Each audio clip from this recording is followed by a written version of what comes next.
Here is the voice of the working class, Rick Smith.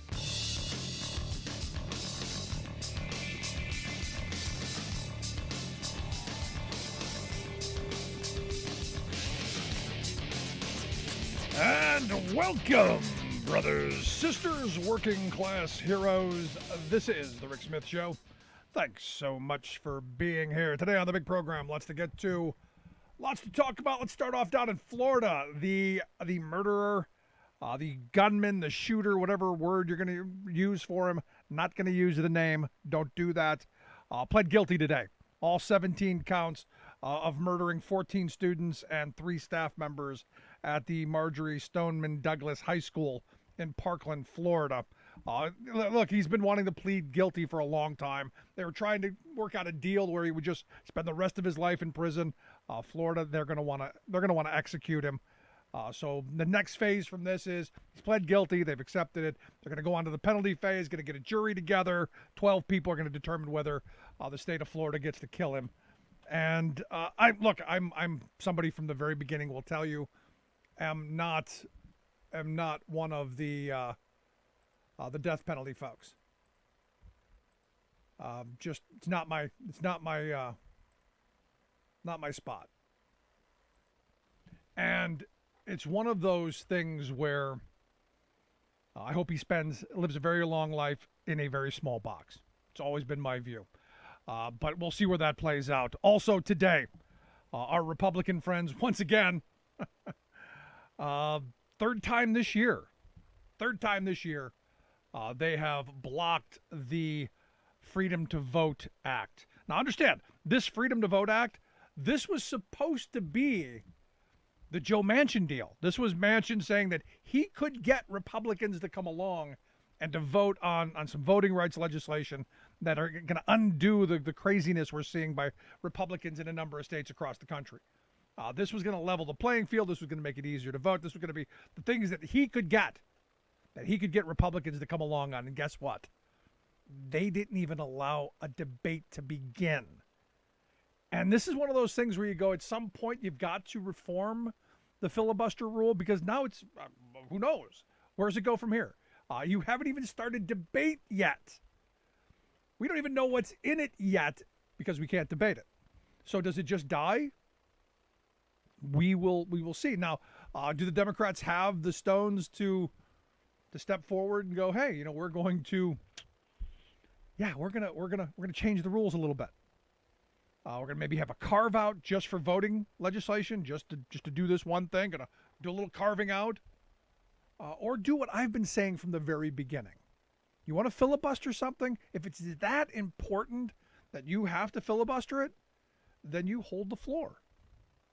You stand there and you talk and you talk and you talk, and nothing else gets done. If it is that important that we cannot pass something, if it's that important, it's that's central to your core ideology, if it's that sincerely held belief, get a water bottle and start talking. And explain to me why. The whole idea in this is you're supposed to explain to me why you're against it. What is it in the Freedom to Vote Act that is so bad? What is it that is so evil that you're gonna filibuster? What is it? What is it that you're against? Well, they're against people being able to vote. That seems pretty simple. But for me, this is one of these weird moments, because I really thought Manchin could have gotten a vote or two, Murkowski from Alaska at least, one or two Republicans to come over and go, okay, let's start debate. Something.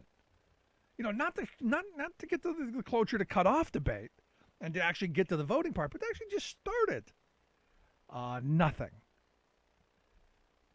And this is one of those moments for Democrats. What are you going to do? You got Joe Manchin and Kyrsten Sinema.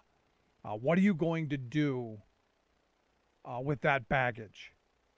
Because it's up to them whether we're able to reform the filibuster and do some things in there to get any of the things that we need done. I mean, like the John Lewis Voting Rights Act, something that should be done. All the John Lewis Voting Rights Act says is we're going to undo the horrible decision that the Supreme Court made in the Shelby case. We're going to, put the pre-clearance back. We're going to do some of the things that have been in place for decades that worked fairly well until our Supreme Court went and boogered it up. Seems to me rational, sane, not going to get done because Mitch McConnell understands how to keep his people in line. And I've been saying for a while, I think he's been in Manchin's ear. I've always said Manchin's been one of those guys who, he's gonna find his way to the money. Now, Joe Biden today was in Scranton, Pennsylvania. He was at the Electric City Trolley Museum, and this is one of those great Joe kind of things, man. He's out back home in Scranton, talking about his now pared down. I guess we're gonna call it Build Back a Little Bit Better. Thanks to Manchin and Sinema.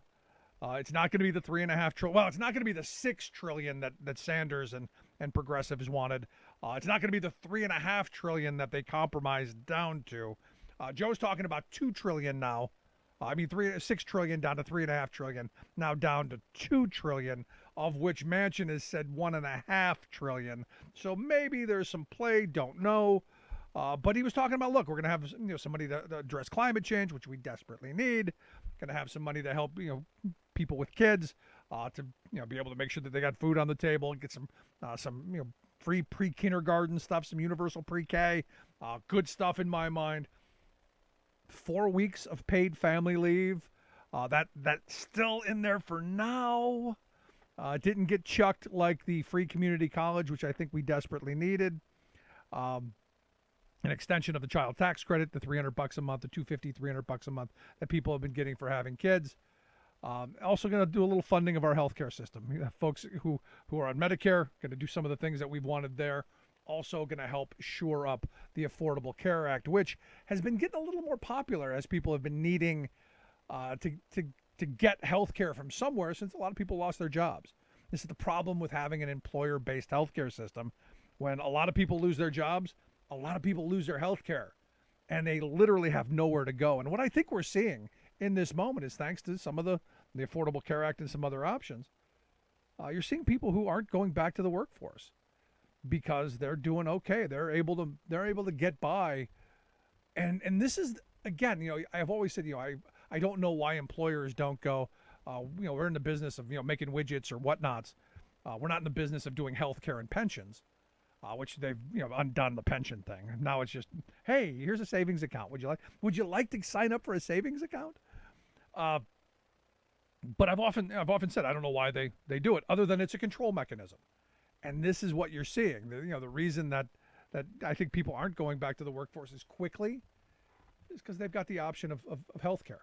And look, I've myself, if I could figure out the health care option, probably wouldn't be working myself either. So interesting. But like I said, it's been interesting to watch Joe Manchin because if you remember, and this is one of those the other shoe kind of dropping moments for me.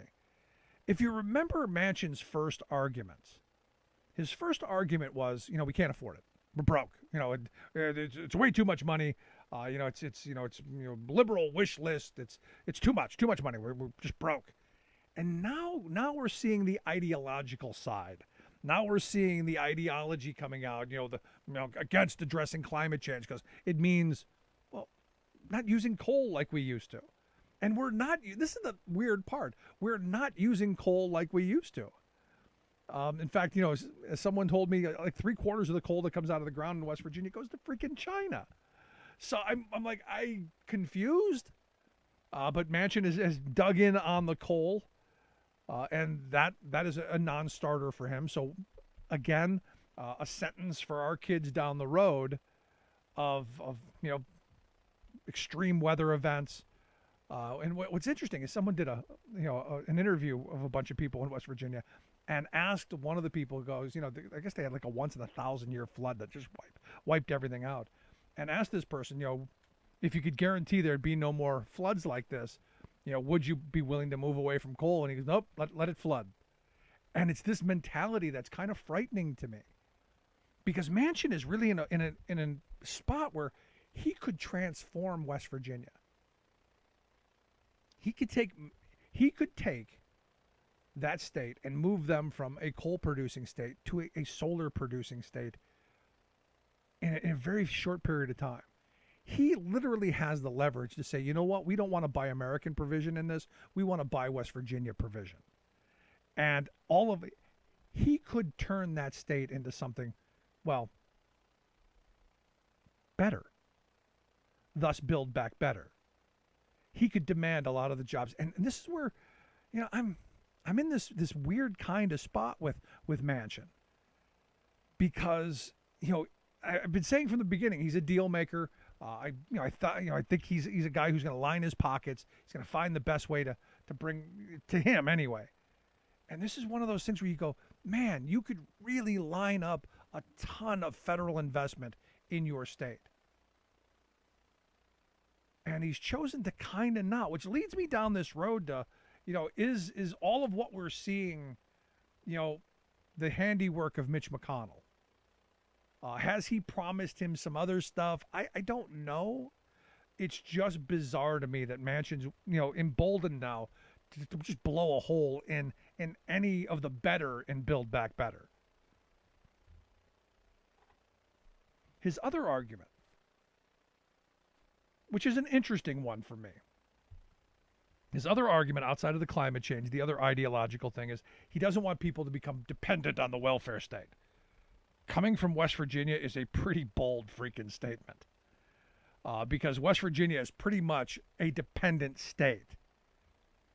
And for me, the idea of being able to bring tons of industry and tons of federal money in to build new industries should be something representing a welfare state that you should want to do. But he's talking about, we want people to become lazy and we don't want people dependent on the state because there's $300 a month coming in to help feed the kids. Somehow, the slippery slope. The slippery slope of how we're going to start feeding children and making sure that they get education and they get health care. Somehow that's the slippery slope. Not the fact that we've been feeding corporate America and the very wealthy a steady diet of, here, take it all, at the expense of every working person in this country. Never mind any of that. It's the slippery slope.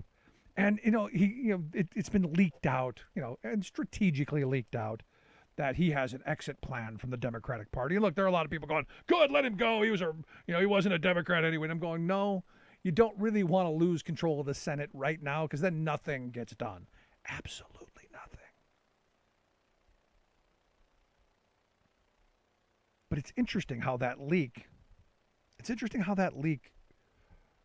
he's going to write a letter. He's going to resign from his committee chairman positions, and then he's going to become a radical independent. And, there's part of me that has this vision of, he's going to be a radical independent. He's going to park himself right between both parties and hand out cards with account numbers on it for deposits. Because that's how I see Manchin. This is sad to think that this is how everything's going to come down to. But it's one of those spots that I'm in this angry position of, this should have been done. We should have been moving forward. Things should have been getting done. We should be digging and building and pouring and doing all of the things that need to get done. Because look, the hard infrastructure stuff, that $1.2 trillion plan, that should go through with no problem, and it will, if Democrats give up on the other part of it. And look, the hard infrastructure stuff can help us. We need it, desperately need it. But it's the other stuff that we've desperately needed for decades.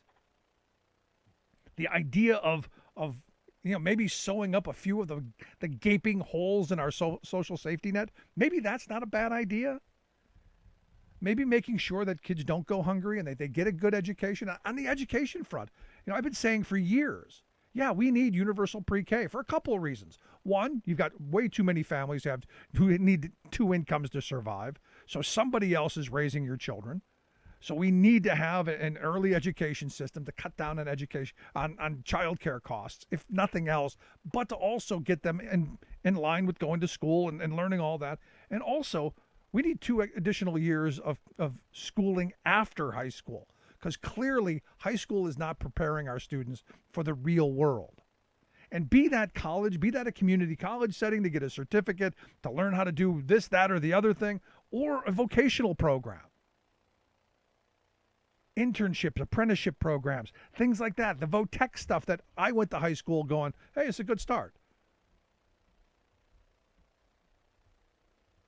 And yet, that's been gutted out of this. There is no free college option. And I've been saying for years we should just be another 2 years onto high school. Kind of like they did, 50, 80, 100 years ago when 8th grade was, you made it to 8th grade, you were educated. And then they said, no, maybe we should go a little longer, maybe high school. Yeah. And it became the norm. I guess this is what they're afraid of in Joe Manchin's West Virginia, that people may actually smarten up and realize Joe Manchin's not helping them. Because this could be that moment. This could be that moment where you begin to turn things around and, I don't know, move forward, build back better.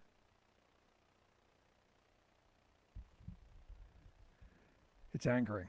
Now, it's interesting to me that Biden has come down, and look, I always knew Biden would, because, you get what you can. And you get things put into place so that, you begin to build. This is something that organizers understand. You take small wins, and then you build on those small wins. If we get a $1.5 trillion bill out of this reconciliation thing, I will be happy with it. And those people who say, no, we cannot do anything unless we get the full 3.5, you're not living in the real world. You get it started, you get people who understand its importance, and then you build on maintaining it. That's basic organizing. That's basically moving us in the direction that we need to go to. So look, if Manchin and Sinema finally come around and they get their heads out of their keisters and go, okay, $1.5 trillion, you take it and you run and you scream that this was the biggest victory ever, because guess what? On the social safety net front, it will be a massive victory, and one that we desperately, desperately need. Now, there are some other things that I'm keeping an eye on in this discussion. Like I said, they yanked out the free college option. I'm waiting to see if the penalties that were in the PRO Act are still in the reconciliation bill. I'm hoping that remains, but I fear we got a couple of centrist Democrats who might try and, do what they do and have that yanked out as well. I'm going to take a quick break. When we come back, Alex Press is going to be here to share some thoughts on Striketober. Right back after this. More American than workers standing up, and the union gives a voice to win. On the Rick Smith Show. I'm Rick Smith, and this is Labor History in 2. On this day in labor history, the year was 1912.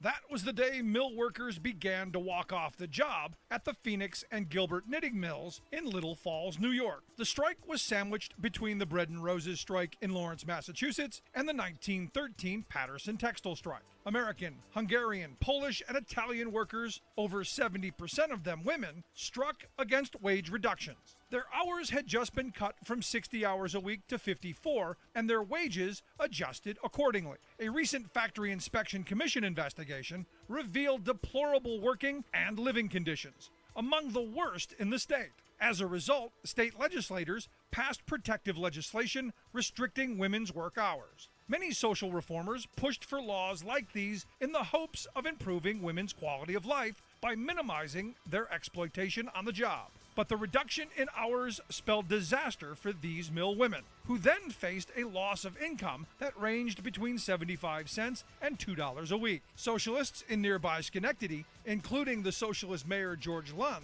arrived in town and were promptly arrested for giving open-air speeches in support of the strikers. IWW organizers soon followed to help organize picketing, daily strike parades, and strike committees for each of the factories. They quickly established IWW Local 801, the National Industrial Union of Texas. textile workers. By the end of the month, mounted police closed in on the women strikers and began clubbing them, many into unconsciousness. The police raided strike headquarters and arrested IWW strike committee leaders. But the women strikers stood strong and were celebrating victory by the end of the year. They won full reinstatement and 60 hours pay for 54 hours work. Labor History in 2 brought to you by the Illinois Labor History Society and The Rick Smith Show. Welcome back to the Rick Smith Show. Now, here is Rick Smith.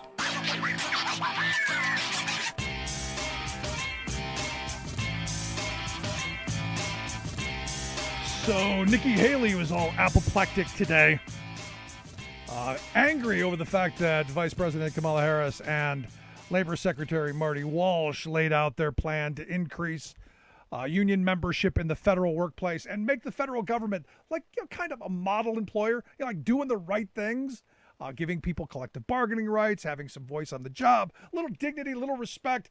Bridge way too far for the former UN ambassador and governor of South Carolina. She came out and said Kamala Harris's union drive is nothing more than a power grab that will crush worker freedom and empower labor bosses. One, I don't know any labor bosses, but nice job, Nikki. She then said when she was governor, we made sure workers' voices were heard and that liberal union middleman couldn't intimidate them. I guess I'm missing how they protected the workers in South Carolina, because the stories I hear, not very good. Anyway, here to share some thoughts on maybe you got a thought on the idea of expanding labor rights on the federal level, and what's going on with Striketober. I've asked Alex Press to come talk with us. Alex is a staff writer over at Jacobin magazine. She does some of the best labor reporting in the country. Alex, thanks for taking time for us. Yeah, happy as always to talk to you, Rick. So what do you think about Nikki Haley, who said once she takes her pointy shoes and kicks unions when she was talking to the Walmart people? I think I'm in agreement with your comments that the stories I've heard about working class people in South Carolina is they don't feel very free. I mean, that worker freedom line is always the go-to, right? That's this individual freedom that ends up in just individual desperation. I would love if Kamala Harris was really pushing a union drive. Doesn't sound like that's exactly what's going on. She just wants some basic standards for the federal workplace.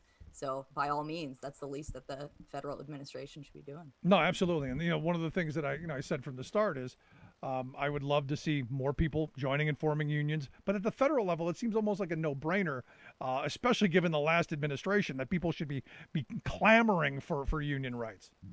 Yeah, definitely. But beyond that, I don't have specific comments. I've been very busy dealing with this uptick in the strikes. No, as we all have been. Look, there's so many going on and there's so much happening. Like the John Deere strike, I just found out today that a judge has issued an injunction to limit the number of people who are able to be on the picket line.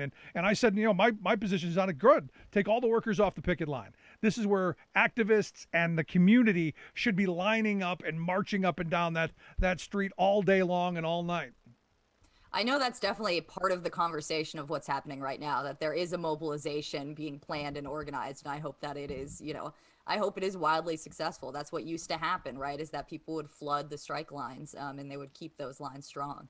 And that's exactly, if we're going back to militant workplaces and we're going back to private sector strikes, I think we should go back to the whole community fighting for the workers who are fighting for them too. No, ultimately, we're, and this is one of those things that I've feared for a long time and been talking about for a long time. I don't want to have to, or certainly don't want my children to have to rehash the fights of the 20s and 30s. But it seems like we're right back in that moment because the pendulum of power in the workplace has decidedly shifted to the employer class, and workers, I think, finally realizing that they didn't have the power they thought, and now labor seems to be the new in right now. Yeah, it's the trend that you and I were there before it got big. I think it's important, I don't want to damper anyone's enthusiasm, but I do think it's important to talk about, like, people are saying strike wave, right? Striketober, great word. The strike wave, part of it is there is an uptick in private sector strikes right now. It's far fewer public sector strikes than usual, largely because of the pandemic, right? People are focused on negotiating safe returns to work and things like that.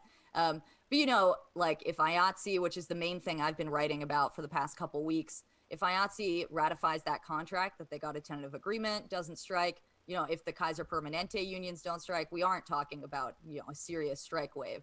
That said, I think Kaiser Permanente is heading that direction. But I don't want to overstate things. You know, strike waves in the past, we were talking millions of workers, and we are far from that. That said, what's significant about this right now is that in the private sector, that's where these strikes are happening. That's significant. And they're not all in one industry, right? We have Kellogg's and we had Nabisco. We have Heaven Hill Distillery in Kentucky. Those are all food manufacturing. Then we have these healthcare workers, Kaiser Permanente, heading to a strike, as well as all these nurses in Massachusetts and New York are on strike. Different sector, right? IATSE, film and TV workers, that's a different sector. So that is good, right? That it means that it's a broad feeling among unionized private sector workers that they're going to fight back. And then the flip side is that we're seeing this quitting going on, especially in retail, hospitality, and healthcare. So the Department of Labor put out these numbers that showed that almost 3% of the American workforce quit their jobs in August, which is sort of the flip side, right? If you have a union, you can stay and fight. If you don't have a union, you're on your own. You can ask for more, and if your boss says no, well, you can leave. And so people are leaving, and that is both encouraging, right? People are not willing to put up with these horrible jobs, but also a reflection of weakness, right? That they can't do anything but leave. And so I think those are two sides of the same coin, and all of it does reflect a willingness to sort of leave or put up a fight, which is encouraging, right? But it's how do we lock in those gains and build on those that momentum? No, I've been saying almost the exact same thing, because we're seeing a lot of strikes happening. But understand, you know, in the private sector, you're just a tick over 6% of the entire workforce. So the other 94%, 93 point whatever percent, they don't have the ability to strike. And just like you said, they've got to take it or leave it. And a lot of them right now, fortunately, and look, I guess it has a lot to do with that there are a lot of jobs right now that people can go to. They're choosing to leave, and that's a good thing, I think. Yeah, definitely. And you're seeing that, you know, everybody's wages on average have gone up a little bit since last year, and people who switch, their wages are going up even a little bit more. But that said, think about what that actually means that's happening, right? I mean, I write about Amazon work all the time. And so a lot of these people, I mean, Amazon has been on a hiring spree. We're talking about people in lower paid food service jobs who are leaving, going to Amazon. Their wages are going to double, but that job still sucks, right? So there's still so much more work to be done. No, I like how you're very blunt about that. That job still sucks. But here's famously, right? An Amazon warehouse job. I mean, of any job, it's like sort of your Joe Schmo, anybody on the street is like, yeah, I've heard that job sucks, right?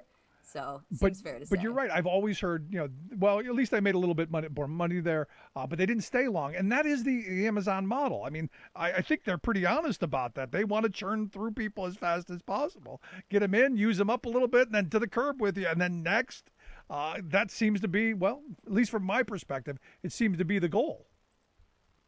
Yeah, I mean, the question of whether it's the goal or just a side effect of the entire business model is, I think, almost it doesn't matter, because the effect is people's bodies are getting destroyed and they're suffering, and so they're quitting very quickly. That said, it is this interesting moment because Amazon has been on this hiring spree, and they're actually running out of workers to hire because, again, we're talking about almost 1 million people in this country working for Amazon, and when you have this 150% turnover rate, which is what their warehouses have, you know, and you're going to have several people apply to get one to actually work there, you're talking about like 9 million, 10 million people a year that you need to have applying for jobs. And so it is this interesting question of whether Amazon has actually outpaced the population and what they're going to do. And what we're seeing is they're starting to offer these little benefits. Like they've definitely raised wages. They're saying they're going to pay for thousands of dollars of college tuition. You know, they're doing anything they can now to get people to stay, except making the job better. Right. So I'm not sure it's going to really work. Oh, it's the same thing in the trucking industry. We keep hearing there's, you know, the supply chain's backed up because we have a shortage of truck drivers. And I go, we don't have a shortage of truck drivers. We have a shortage of people who are willing to do the things that the trucking industry says you have to do. People don't want to be gone weeks at a time. People don't want to live in truck stops and in trucks like animals. They don't want to work in a sweatshop on wheels. Make the job better, make it pay better, and you'll see a glut of people showing up, especially, you know, the conditions.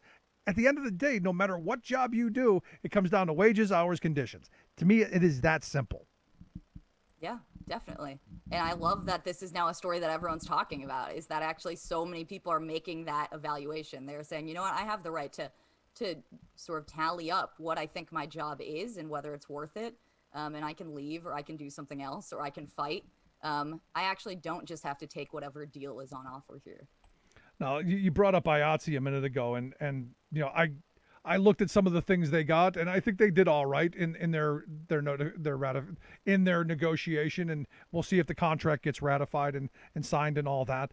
I wanted to get your thoughts. I mean, you covered this. What did you think of what they got out of it? Because I'm saying, look, we're seeing all these strikes, and the employer clearly doesn't want to strike. I think they did better because we're seeing other places strike and do better. Or do you have a different view? I have a little bit of a different view. I mean, the caveat here, so I've been sort of, I think, ahead on this story just because I'd written about it a couple months ago. So I've sort of been talking to these members for months. And I think a lot of them are disappointed in what they got. They were so charged up. They feel extremely strongly about certain things that they need. And I think they'd actually moved beyond the leadership as far as what they were demanding versus what was brought to the table. So some concerns, so the caveat is that no one has seen the final details, right?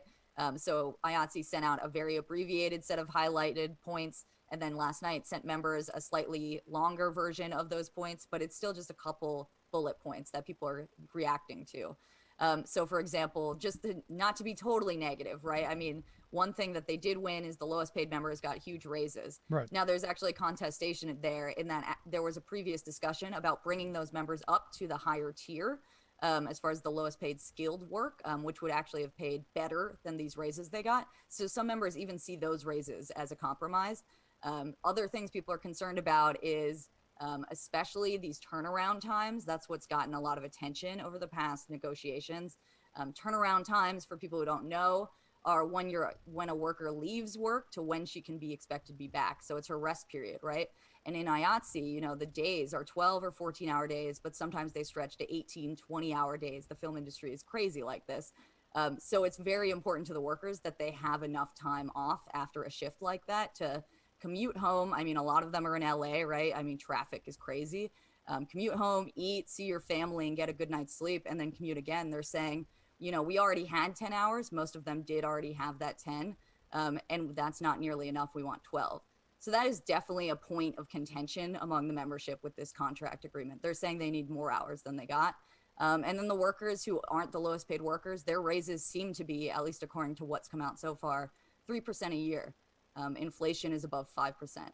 So they're saying, why is this an okay contract in a moment when we know we could win big gains, and in a moment when we could set a pattern for the other Hollywood unions, like the writers and directors? And so there's real sort of dissension in the ranks on this one. And I would just tell people it's not a done deal, right? We call it a tentative agreement for a reason. It's because unions are democratic institutions. Sure. And it's always up to the members to decide if they're going to ratify that. So IATSE's process is pretty long. Last time it looks like it took around 2 months to get to a ratification vote. Oh, wow. So it'll be, discussed for a while. So do you see this being voted down then? Because, because I had read some of the bullet points and I go, hey, there's some good stuff in here. The 3% raise. Thoughts? I'm not one for predictions, right? But I think the truth is that it's very hard to vote down this contract. It's going to take a lot of work. Again, it's hard to say how much dissension there is. On social media, it's like overwhelming. Everyone says they hate this contract, right. But social media is very self-selecting, right? Last contract, there was one local, which is one of the biggest locals covered under this contract, Local 700, the Editors Guild. They voted against ratification. They were the only local to vote against it last time. And it really, so I think one thing people are looking for is what is their elected leader. Kathy Repola is her name. She's like a respected kind of dissenter within IATSE. Is she going to recommend ratification or not? And I've sort of heard some mixed things about that. And so their membership meeting is upcoming, where members will hear more in depth and talk Q&A. So I would just say I'm waiting to see. I think it's unlikely, but the thing I think about is that the John Deere workers, they didn't have elected leaders or formal leaders that were against that contract. They didn't have a whole lot of organization, but they voted it down overwhelmingly and decided to strike. So I would never say never on that. No, I'm with you on that. But you brought up John Deere, and like I said at the beginning here, you get a federal judge, putting an injunction on the picket line. the law is decidedly against working people. Like I said, the pendulum has swung. This is a moment where a major comprehensive labor law reform is desperately needed, and yet I don't see us anywhere close to getting the kind of things that need to be done to help people on the picket line to be able to negotiate and fight for better wages, hours, and conditions. Is this just another one of those things that we see it and we go, it is what it is, and move on? Or could this be one of those things that people look around and go, that's not right, and we want to change it? Well, I would hope people are trying to change it, right? I mean, there's certainly, several levels of change that could happen. Obviously, the highest level is the PRO Act, that comprehensive labor law reform bill. But, the odds of that passing are very slim. That said, I don't think people should throw up their hands on this. I do think on the sort of other end of change, if we see a workplace like John Deere, where it's like everyone in that area has a family member or a friend who works there, what we can see at that level of the community in the area would be an incredible shift of politics, right? I mean, a strike at an employer like that offers the possibility of political transformation. So if you have an entire community mobilized in the way that I'm seeing videos and photos come out from those picket lines, but it's hard to sustain that kind of energy, right? So if that does sustain, I think we do see some sort of possibility for real political demands coming out of an experience like a 10,000 person strike. Yeah, and we saw Tom Vilsack, the Secretary of Agriculture, show up on the picket line. And my first thought was, where were you during the Obama years? And then, wait a second, where was Obama during the Obama years? Never mind. Where were the comfortable shoes? Maybe he's got time now. Maybe we could get him out on the picket line if he could dig up those comfortable shoes. I don't think I would trust Obama on the picket line. I mean, when I think of him as far as recent intervention in a labor action, it's him getting on the phone with LeBron James and during the NBA brief strike that happened during the finals last year and telling LeBron they had to start playing basketball again. So I don't want Obama near a picket line. He's a charmer, and I don't need him convincing workers to go back to work. Yeah, no, that is an excellent point. And I look at this, and had we gotten something better than the Employee Free Choice Act that he promised me we would get years ago, we probably wouldn't be in the mess we're in now. But, the fight is what it is. I wanted to get your last thoughts on what's going on at Kellogg. Clearly you've got, 1,400 workers in 4 locations across the country. What are you hearing here? Yeah, I mean, at Kellogg, as you said, it's all of the cereal plants, right? And so it's a similar issue as so many of these other strikes, like at Nabisco, the issues at IATSE. It's a lot of them have been working, 12 to 16-hour days, 7 days a week with mandatory overtime. They say that the company wants a 2-tier system, right? A 2-tier contract. They had previously agreed to that and it was framed as a temporary measure. Right. And now they're pushing to pretty much make it permanent, right? To lift the cap on those temporary employees. So they're trying to weaken the union and divide it. And so, the workers right now are still on strike. And the fact that it's all of them, I think is a good thing. Kellogg has made huge profits. So the case is pretty clear there. And the fact that, their union has recent strike experiences is encouraging, right? The Frito-Lay strike in Nabisco. But I have no idea I can't predict how it's going to go. I mean, we know that every week out on strike, it gets harder. There you go. Alex, I appreciate the time. As always, great stuff. Keep up the fantastic work over there at Jacobin Magazine. Thanks so much. Thanks for having me, Rick. Good stuff, Alex Press. Make sure you check out her work. We'll make sure we get links out on social media, how you can follow her along. Quick break. Right back. Stick around. Remembering that united we bargain, divided we beg. Rick Smith.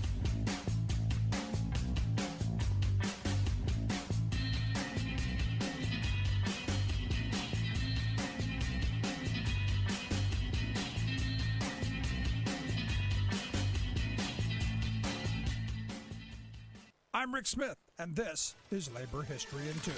On this day in labor history, the year was 1926. That was the day that one of the great labor leaders in U.S. history, Eugene V. Debs, died in Elmhurst, Illinois. In 1894, Debs gained national attention when his American Railway Union launched a boycott in support of the striking workers of the Pullman Palace Car Company. The strike and the boycott were crushed by federal troops and a federal court. Debs served 6 months in jail for his role in the boycott. Later, Debs would again go to jail for standing up for his beliefs. He was convicted for speaking out against U.S. involvement in World War I. He was among the founders of the IWW, the Industrial Workers of the World, in 1905. He ran as a socialist for President of the United States 5 times, receiving nearly 1 million votes running his campaign from a prison cell in 1920. In 1891, Debs wrote an article for the Locomotive Fireman's magazine titled The Unity of Labor.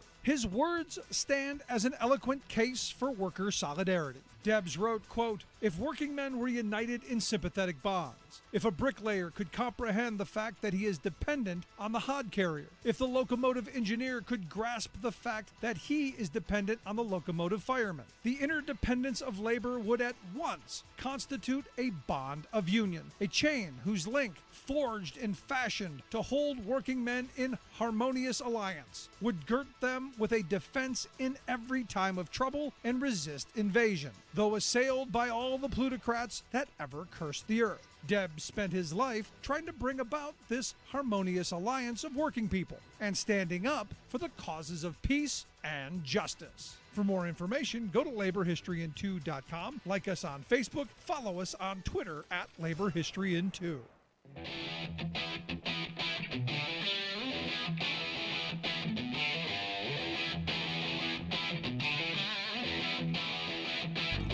Welcome back to the Rick Smith Show. Now, here is Rick Smith. So yesterday, you saw the story of the FBI raiding this guy, Oleg Deripaska. He's one of the Russian oligarchs. He's, evidently one of Putin's allies.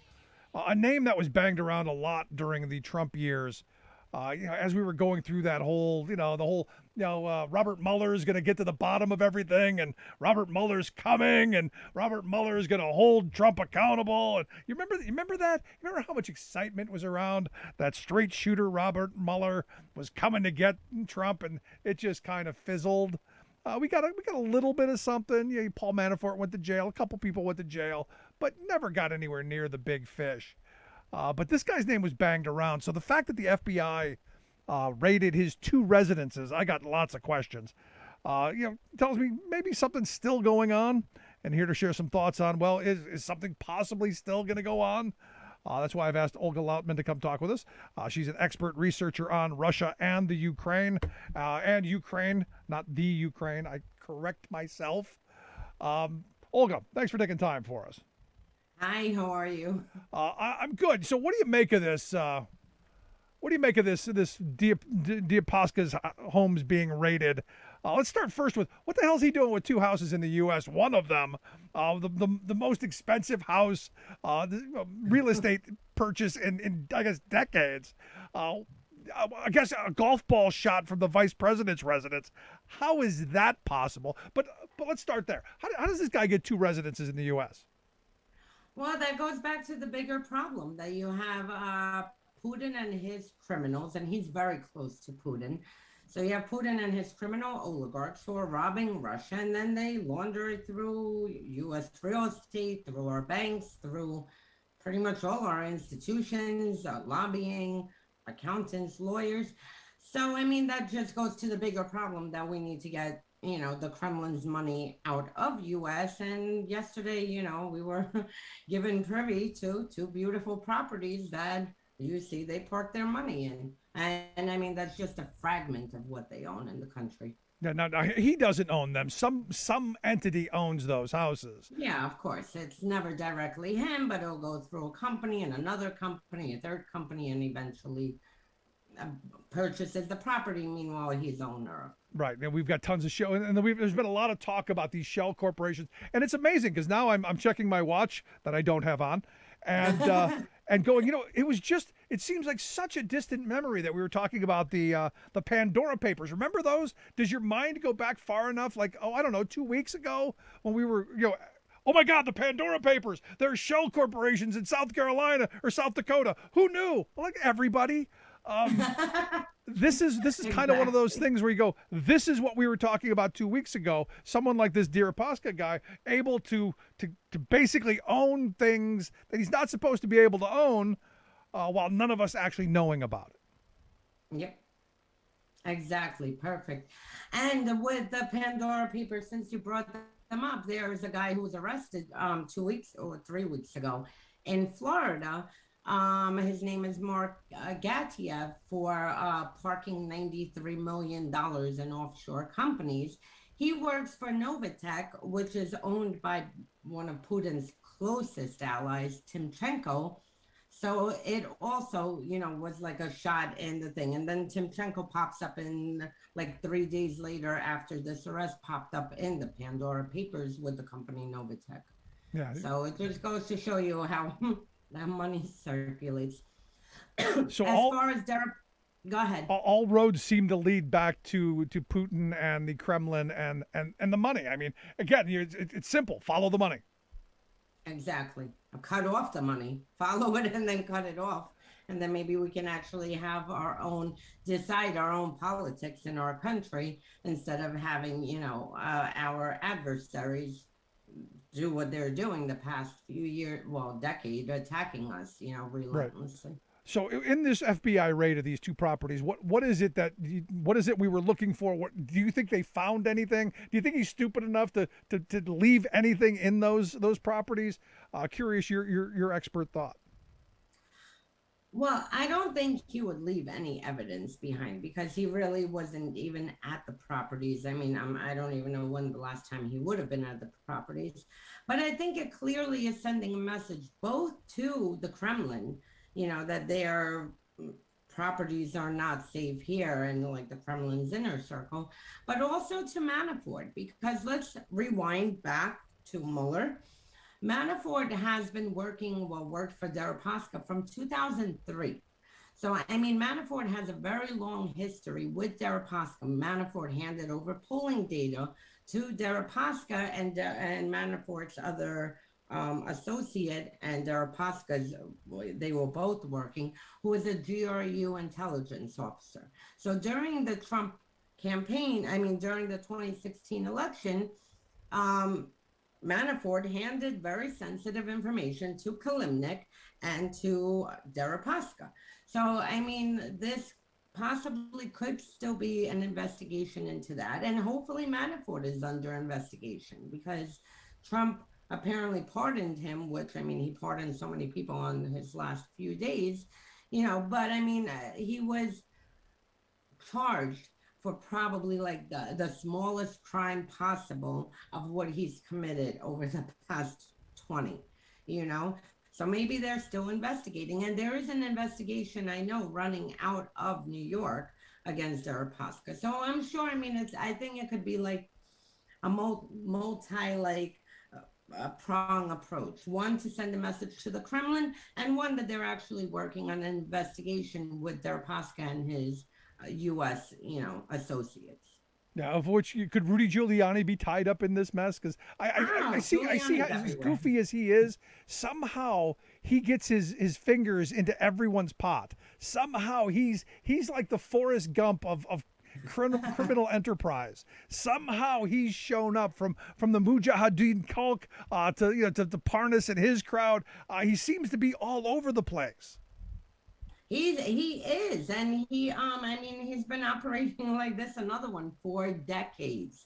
That's another one. We heard about him and Ukraine, but what he has been doing for decades. My goodness, he was traveling to Russia, dealing with like the criminal mayor of Moscow in like 2005, 2004.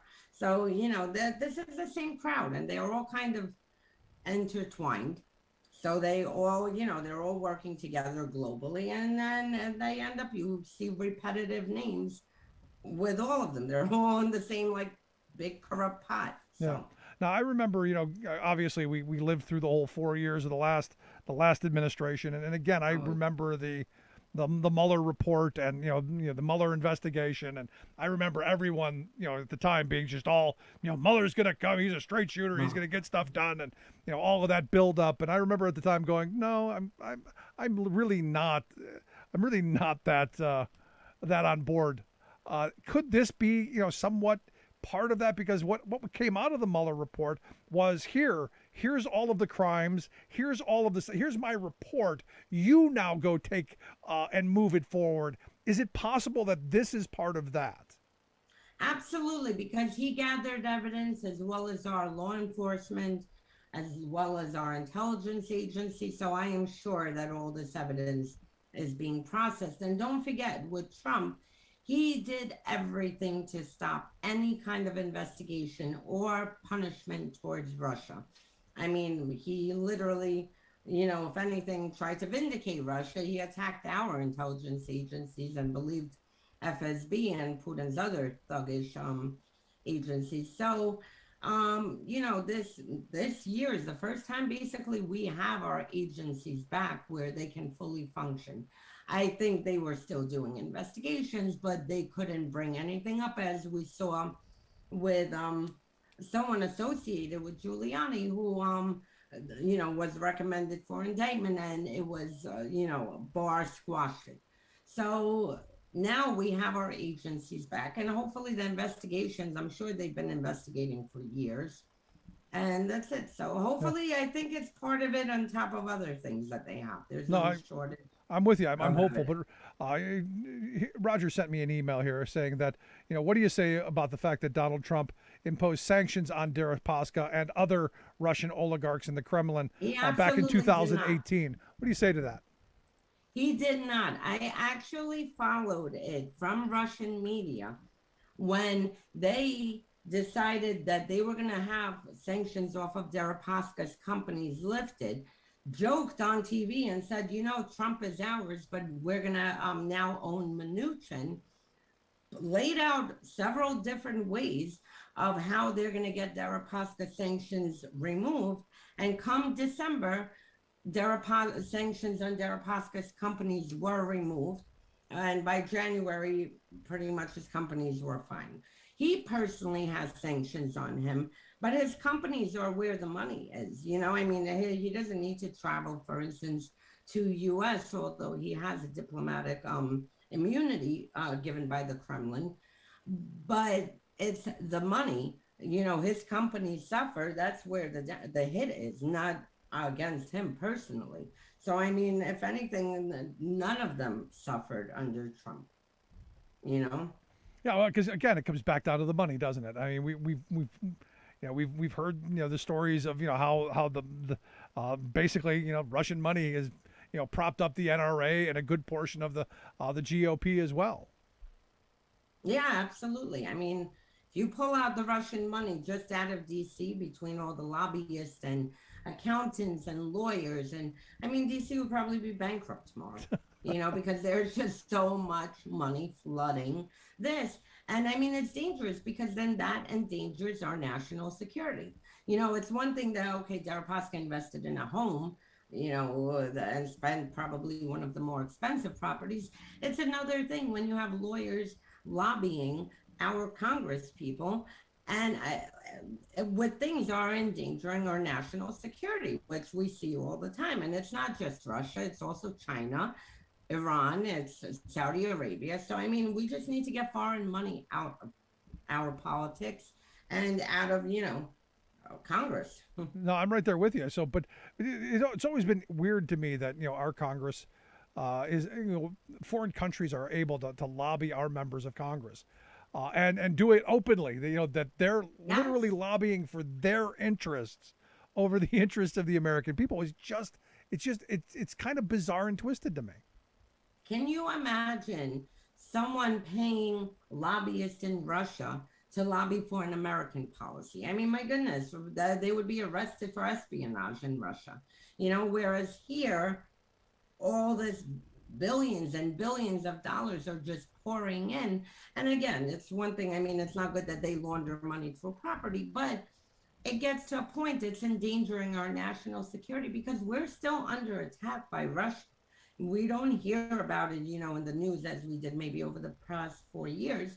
We're under hacking cyber attacks every week, and they're still aimed at the 2022 elections. So, that threat is far from over. If anything, they feel very emboldened. They haven't gotten a good response. So they're continuing and only escalating, Yeah, because it seems like this is a story that, again, we've moved on from, like the Panama Papers years ago. Now the Pandora Papers. long forgotten. That's ancient history. This story about the 2016 election, what happened in 2020. It's now the Mueller report. I'm sure there are people going, Mueller report? What's a Mueller report? Because that's how short our attention spans seem to have become. Because we're on this 24-hour loop. What's the next crisis? What's the next bit of story? And we tend to forget because hey, things are better now ish. And opposite, because if anything, like I said, we're still under attack by Russia. So I mean, nothing has changed, and we really, really, really need to, use this grace period we have been given, because we see all the domestic extremists who is amplifying their messages. This is being amplified again by Russia. I mean, they are the ones who arrange pro-gun marches with anti-gun marches at the same place at the same time to cause chaos and cause, altercations and whatnot. So, I mean, they're the ones who are still using our social media to divide America. And America, I mean, my goodness, we're in October? Yeah, almost November. And we're still discussing 2020's election. I mean, that's insane. Yep. This has never even happened in this country. No, this is why I say, the January 6th Commission. I don't care about these idiots who did dumb stuff. I want to know who funded all that stuff. I want to know all the dark money that went into it. I want to know if there was Russian money. I want to know every billionaire in this country that funded the Proud Boys and the 3%ers and the Oath Keepers and all of those idiots. Absolutely. Absolutely. And again, we have to stop the disinformation attacks by Russia. We need to focus on it because they are able, with their troll factories, to shift in a second. I mean, for instance, with Deripaska, they obviously are troubled by the news. It was breaking across all Russian media yesterday. Deripaska came out with a scathing statement today. But the minute this happened, you see all their propagandists and trolls pushing disinformation against Deripaska. I mean, for Deripaska against U.S. Yeah. So, I mean, in 1 second, a story breaks, they can amplify it to the point that they push it and they know how to work the algorithm. So, I mean, we have a lot of work to do, Yeah. We got a lot of catching up and a lot of people, telling their stories. And you, I guess, have a new podcast out. Tell me about it. Yes. And it is about Russia. It basically covers everything from Soviet days on, all their operations and tactics.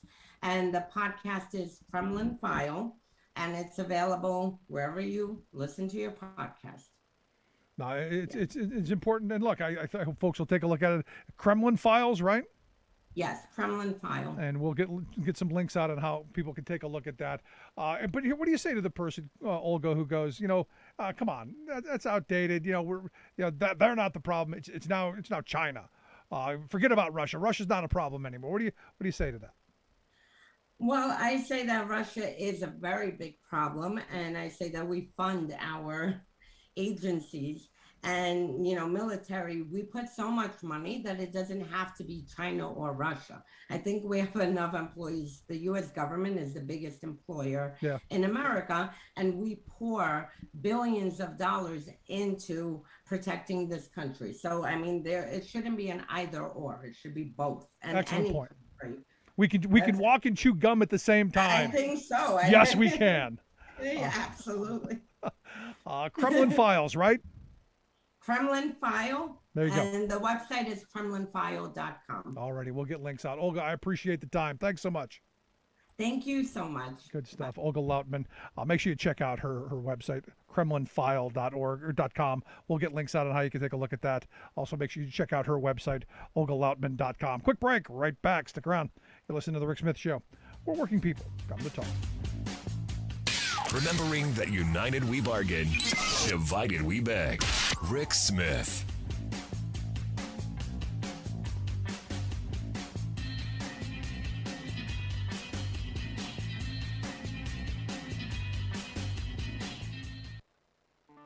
Hello, I'm David Philman, Executive Director of AFSCME Council 13, the American Federation of State, County, and Municipal Employees.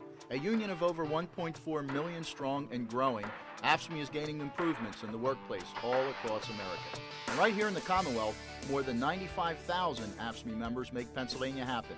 Highways, libraries, hospitals, parks, offices, prisons, classrooms, museums, courtrooms. You'll find AFSCME members at work in all these places and many more.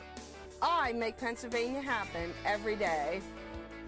I make Pennsylvania happen every day. Today's AFSCME members take on public service jobs as diverse as they are, not for the recognition, but for a better Pennsylvania. For more information, please visit our website at AFSCME13.org. Labor is changing, so is your labor union. We are AFSCME. We make Pennsylvania happen! Here are two terms you don't expect to see together: the state of Alabama and progressive leader. Okay, I'm a Texan, so I have no standing to point at the rank regressiveness of any other state government, but still, Alabama? And yet, the Camellia State has flowered as a model of strong progressive action in one area of critical public importance: quality child care. It's a cliche to say our children are our future, but it's also true. Why then do we invest so little in our littlest ones, our future? America's child care system is a national disgrace, failing to provide safe places for children of working parents and failing to boost the education of pre-kindergarten tykes. Moreover, the abject failure of state and national officials to meet this basic social need is spreading inequality, rolling back opportunities for women, and severely restricting economic progress. Yet, Alabama officials have recently been setting the national standard for effective pre-K programs by making a major investment in its 4- and 5-year-olds, operating a statewide child care network. A major factor in its success is a 2-generation approach, not only educating the kiddos, but also providing support materials and coaching so that parents engage as their children's first teachers. Producing demonstrable results year after year, the state's public network gets bipartisan support and funding from the Alabama legislature. The program is free and available to all, with special attention devoted to enlisting often overlooked families in rural, poor, and people of color communities. Alabama is paying and respecting teachers as the professionals they are. This is Jim Hightower saying, if one of our poorest states can rise to meet this basic human need, what's wrong with the richest country in the history of the world?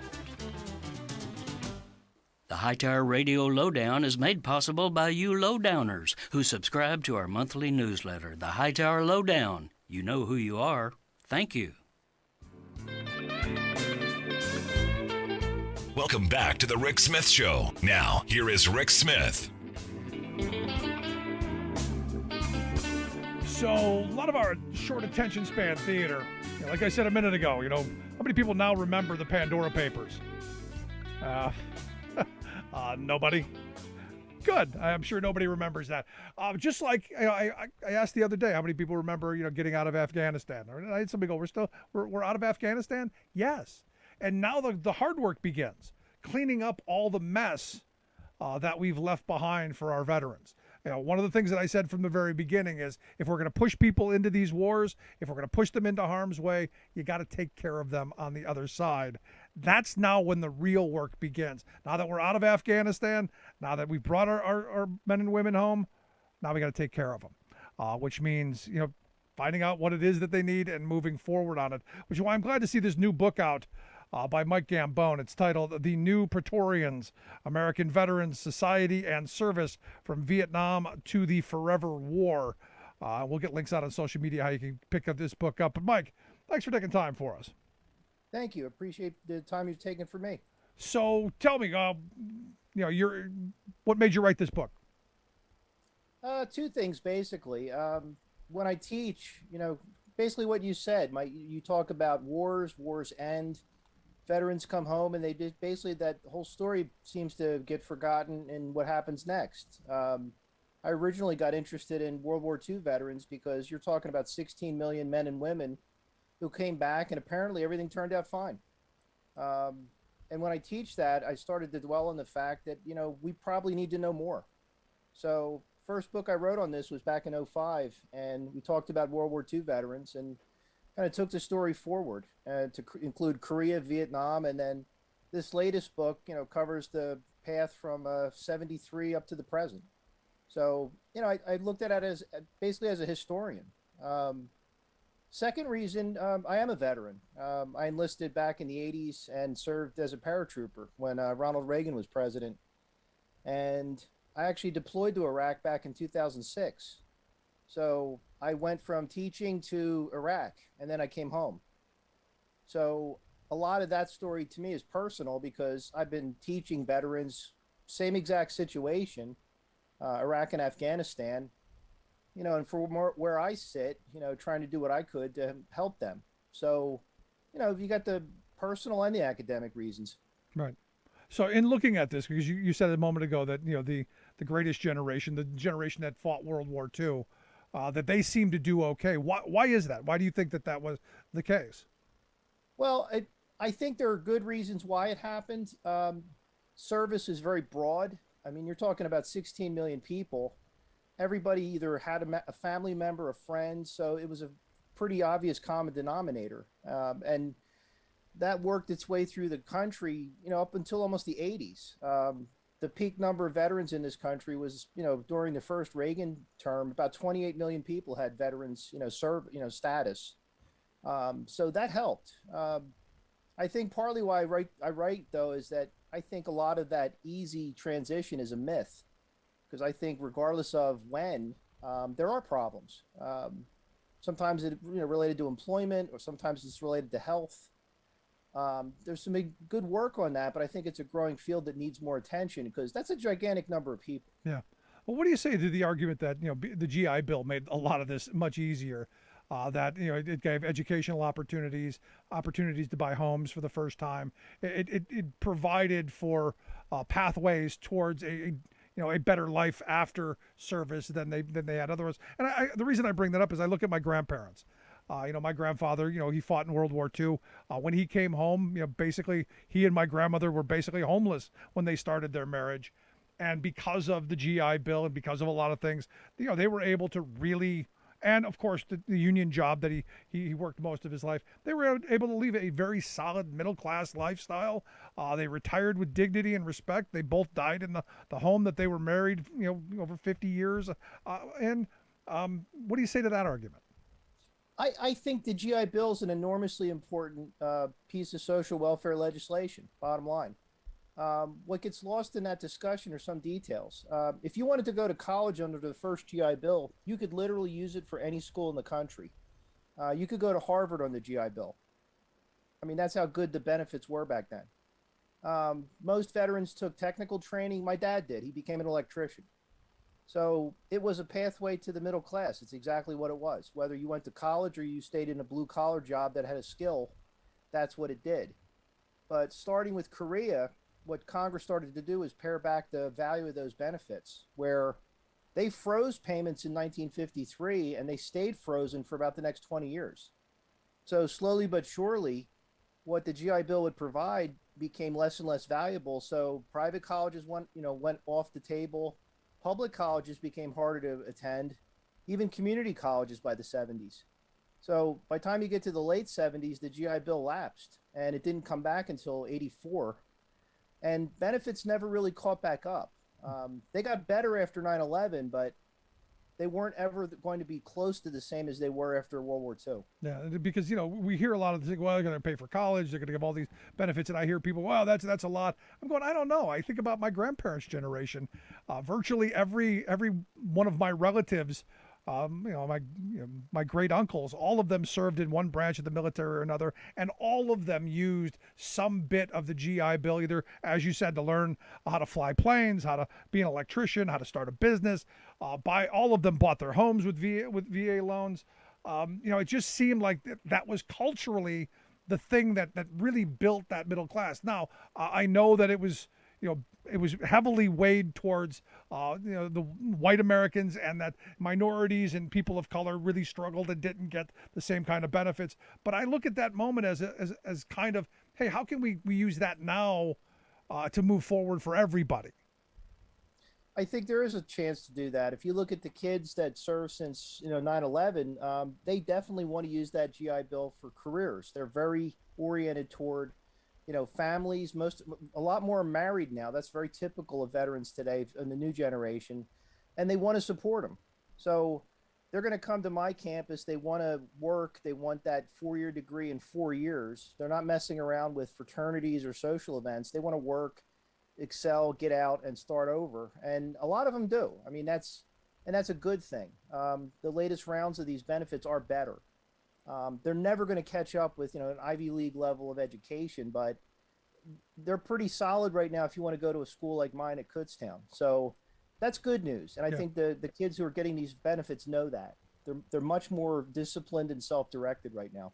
And I look at the Pennsylvania state system of higher education, of which Kutztown is one of the 14 state-owned universities and colleges, who right now there's an attack on trying to pare them down and consolidate and do a whole bunch of nonsense. And I'm going, this would be a great way to go. If we were to increase the funding for the GI Bill to get people into schools like yours and the others, to help shore that up, it'd be the kind of demand that I think the entire system needs. I agree. And this, and I've heard you talk about this on your show where, schools like mine are, custom built for, people who live in Pennsylvania who are not going to go to Harvard, but have an absolute, skill level where they want to make it better and want to compete.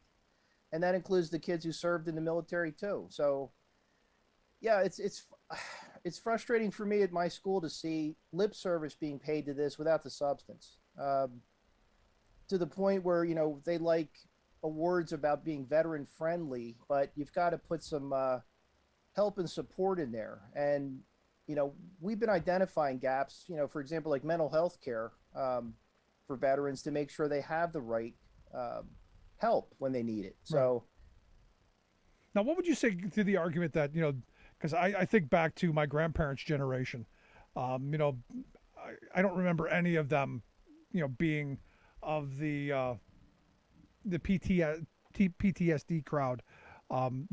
I've heard some of them say, "Oh, we just dealt with it." There was a different mindset. Was it different? What I'm trying to get, we're hearing a lot more about mental health today than we did then, and that's, I think, a good thing. But how would you compare the two different eras? When I talk about this, I talk about a generation that's coming out of the Great Depression. That we're a whole array of different types of pain and suffering that were normal back then. In a sense, prepared them for the war. How many millions of guys served in the Civilian Conservation Corps doing pick and shovel work? That was a normal day. You look at healthcare back then; it wasn't anywhere near as advanced as it is. So what they considered hard is, I think, is different. I also think when you're right though, the whole culture of the 40s was not one that cultivated revealing problems. The Gary Cooper mentality, I think, was prevalent in the country at the time. The strong, silent, stoicism. That's obviously different now. I mean, I think that's healthy, to be honest, to be able to talk and try to remove taboos, and to have more sophisticated medical help. It's kind of amazing when you think about post-traumatic stress. It's not really even appearing in any manuals until the 80s. When you tried to diagnose a Vietnam veteran in the 60s, they didn't have a protocol to do it. It took years for that to even begin to develop. So the fact that helps here now is good, and the kids are more willing to accept it. I think that's healthy.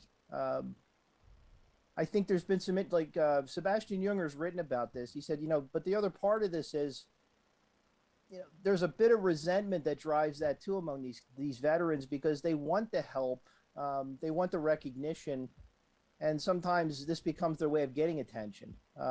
He's a little more cynical about it than I am. I usually accept the kids needing help in good faith, and we do our best from that point. Yeah.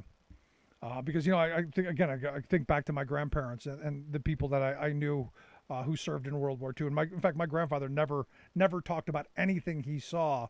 And as I found out later, he was in a lot of places where I'm sure he saw a lot.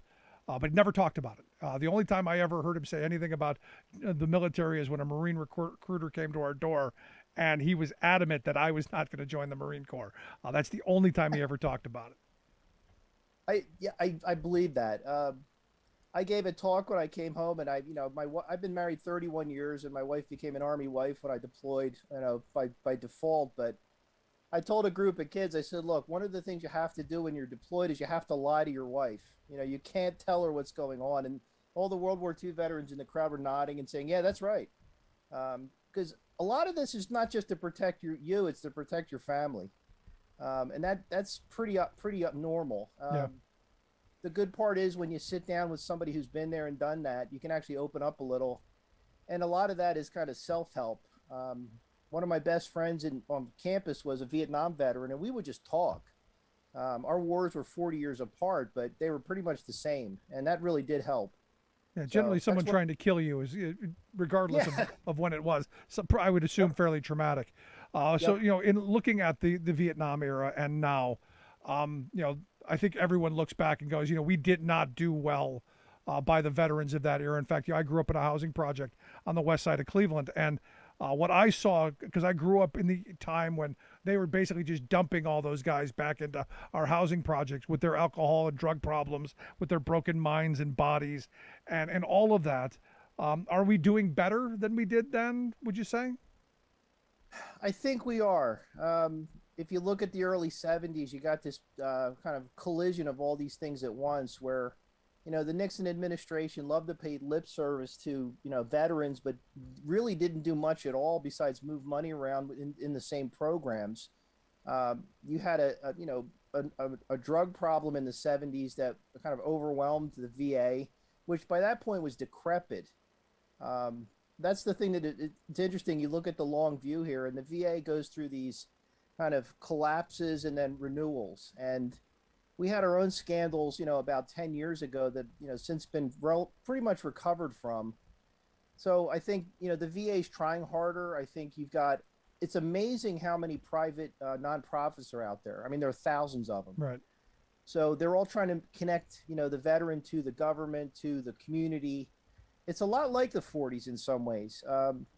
I worked with a nonprofit near school at Hawk Mountain where they take groups of guys out from the VAs in Coatesville and Lebanon, and they do recreational therapy. They go on hikes, they have cookouts, and they just get the guys outside and they get them, out inside and, in fresh air. And it's been going on for years. Yeah. And I think things like that are really, that's a very positive thing. I'm right there with you. The book is The New Praetorians, American Veterans Society and Service from Vietnam to the Forever Wars. What kind of response are you getting on this book? It's been good. I mean, I've got audiences, I think, are interested in the topic and they want to see what the story means. There's so few people who are veterans. They're trying to grope toward, ways to kind of get their hands around the issue. And I think that's a good thing to try to do. So students, parents, veterans, I've gotten good feedback so far. No, and it's good. I hope people will take a look at it. What's the next one coming out? Is there another one, or is this the end of wars? No, I'll tell you, I was very busy during COVID, believe it or not. I got a book coming out. It's based on a class I've been teaching for 4 years. It's about modern America and conspiracies. And I have 70 kids at a time taking this class because they want to learn how to, unravel these things and understand what in God's name's going on. So that's coming out next May. No, I can't wait to see that because, look, at the end of the day, we've got to be able to evaluate the misinformation and the disinformation that is being thrown at us from every direction. While bullets may not be flying right now, lots of misinformation is. Well, tomorrow in class at 8:00, I'm showing them a video on Joe McCarthy, and we're going to deconstruct him. So that's going to be a good day. So we're gonna all show up for that. So who's today's Joe McCarthy? The guy who looks and sounds like him. Ted Cruz is one of them. I mean, you've got the top man in office last year who's still on his bandwagon. It's hard to even. It's like playing whack-a-mole with lots of Joe McCarthys. Actually, they're everywhere. Yeah, we are certainly in interesting times, are we not? Absolutely, and we got our work cut out. and education is the way forward. I hope folks will take a look at the book, The New Praetorians, American Veterans Society and Service from Vietnam to the Forever War, written by Michael Gambone. We'll make sure we get links out on social media, how folks can take a look at that. Great stuff.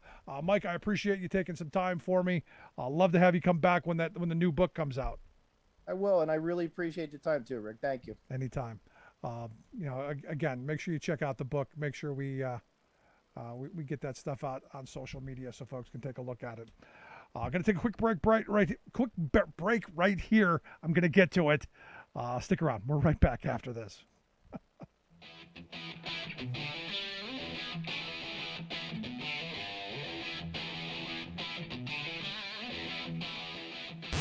Saving work in America, one show at a time.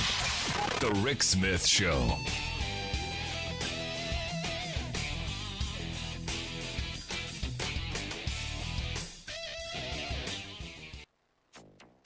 Ambitious steps the US president wants to take to tackle climate change head on are under threat from one of his own Democratic Party colleagues. Democratic Senator Joe Manchin throws a hand grenade into Biden's climate agenda.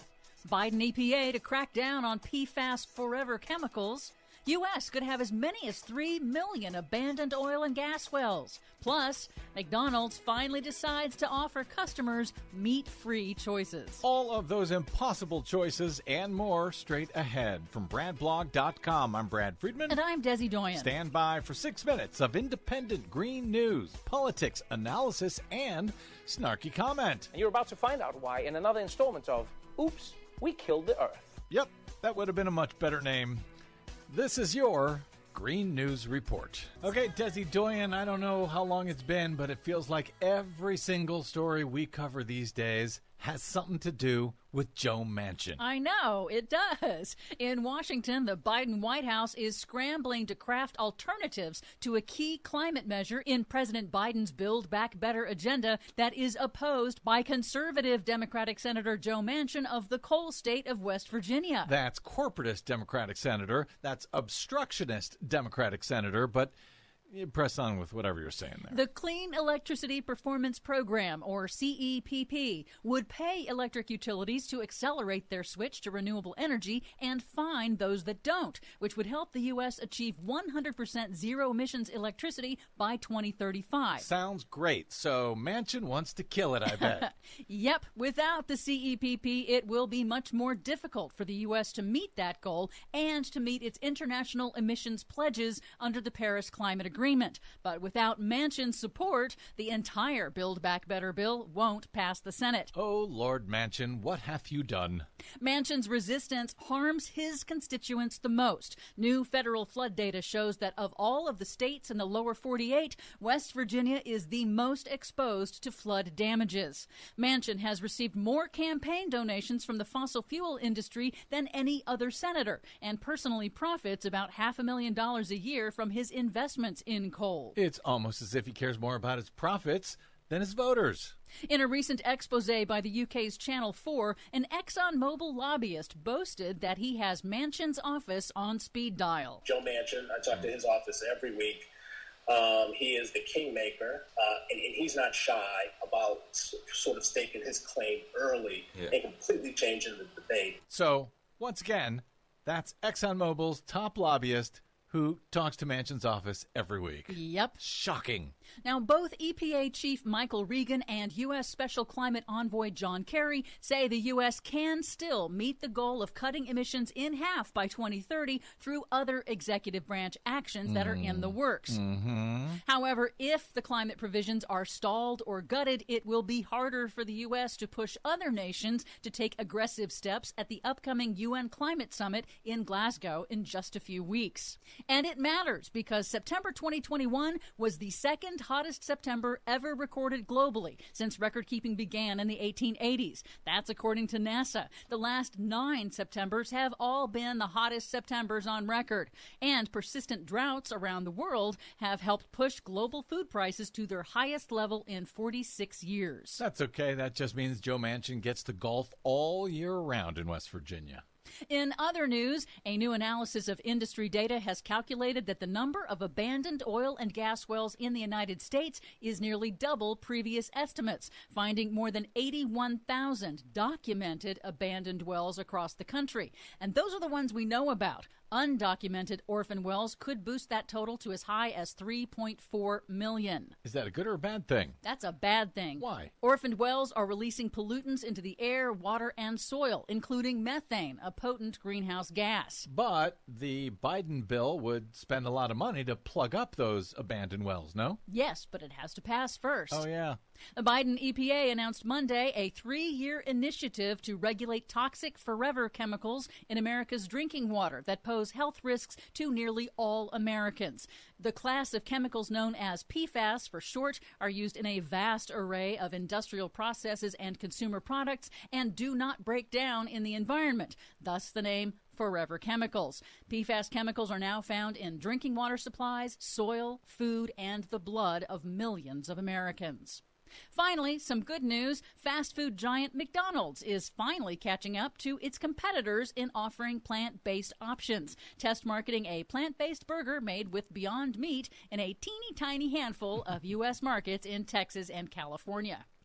I'm loving it. For much more on all of those stories and the ones we couldn't get to today, check out our website at greennews.bradblog.com. Don't forget you can download our reports anytime via Stitcher, TuneIn, iTunes, Apple, Google, or Amazon Podcasts. Find, follow, and share us planet-wide on the Facebooks and the Twitters at Green News Report. I'm Brad Friedman. And I'm Desi Doyen. And this has been your Green News Report.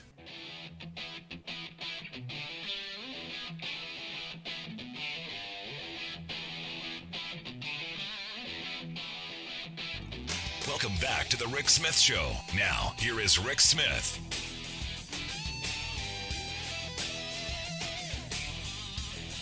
So yesterday we talked a little bit about this Congressman Fortenberry. Had a nice, cute little folksy video, him and the missus in a pickup truck. It was, basically saying they're going to indict me and being, going to predict the future. Well, they did indict him.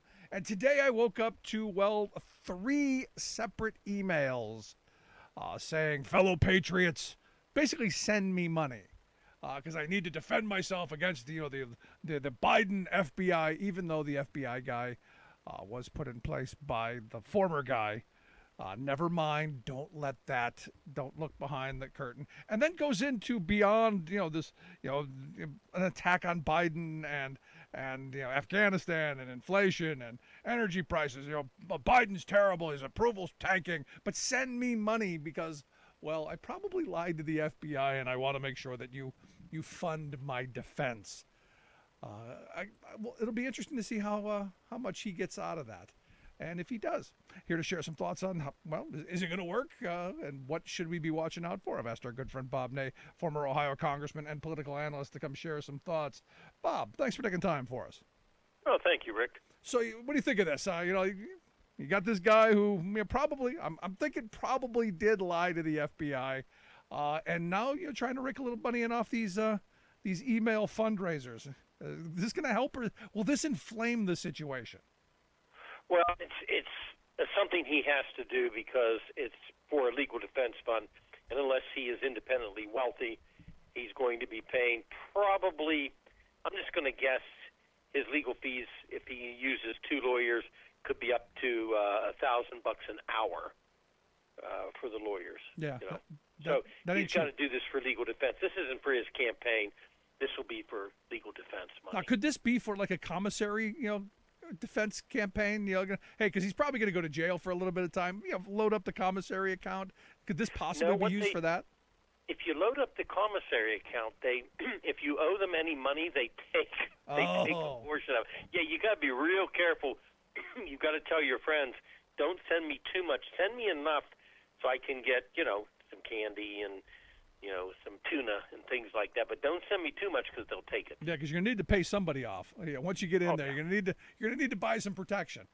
Absolutely, no question about it. There's a whole system in there. Stamps and tuna are money, by the way. Yeah, no, I've been told cigarettes as well. Fortunately, cigarettes too. Yeah. Fortunately, I've never done anything or got caught for doing anything bad enough that ended me up in the clink. But well, I've been there, done it, so I know the inside of the system. Yeah, but I got the email and I'm immediately going, well, I guess this is what you have to do in these days. It just is what it is. Speaking of possibly going to jail, yesterday we saw the story coming out about Steve Bannon. They are moving to recommend contempt of criminal contempt charge against Steve Bannon. I guess it's going to go to the full House tomorrow. Does this matter? Well, there's a process in the contempt of Congress. Of course, it goes from the committee to the if there's a subcommittee, but to the committee to the full House. And once they do that, then they send it on. Now, this actually, by the way, the contempt of Congress was created to deal with bribes by members of Congress, dating back to 1795, actually, and then the 1800s is how it started. Then it attached itself to the subpoenas. So they, congressional committee has to meet, by the way, certain requirements. They can't just say, oh, you're in contempt. They have to look at it. The subject matter is authorized for investigations, et cetera. So this has met that test. Then after that, the committee has the report. They take it to the House, and then it's turned over to the U.S.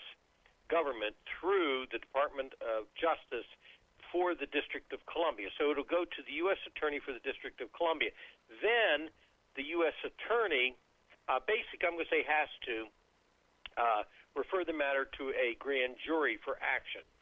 That in itself could bring either 12 months in jail, no less than 1 month, a fine of $100,000, or no less than $100. Now, Eric Holder, for example, and I want to use that as an issue with the Obama administration, was held in contempt of Congress. There was a vote, et cetera. Eventually, it just was, quote, settled. I think, Rick, if my memory serves me right, it took 5 years on Eric Holder. And there are others. William Barr. I mean, I can get down the list. Right. Harriet Myers with the Bush administration. Then finally, Karl Rove said, hey, Harriet, go ahead and say something to them, and she got out of it. But there's been a slew of people. Here's the problem. It goes through the system, and most of these people, Harriet Myers, Eric Holder, now Bannon, who was at one time working for Trump, they begin that whole process above the regular citizen, you and I, who say, I'm not coming to Congress to talk to you. That's different. But they have this whole executive privilege, and then they file court motions. Bottom line, I think, unless there is some miracle, it could take 4 to 5 years to get this settled with Bannon. Yeah, and he has the resources. He's going to get a lot of publicity. He's going to make some money off it. Yeah, he's going to make it. He's playing the martyr on this already. Oh, yeah. And this is look. He kind of vanished, didn't he? Yeah. Not now. No. This is and I saw this and I'm like, strategically I'm not sure, but there's part of me that goes, you have to bring him in as any other citizen, because I don't know, how can he claim executive privilege? He didn't work for the White House.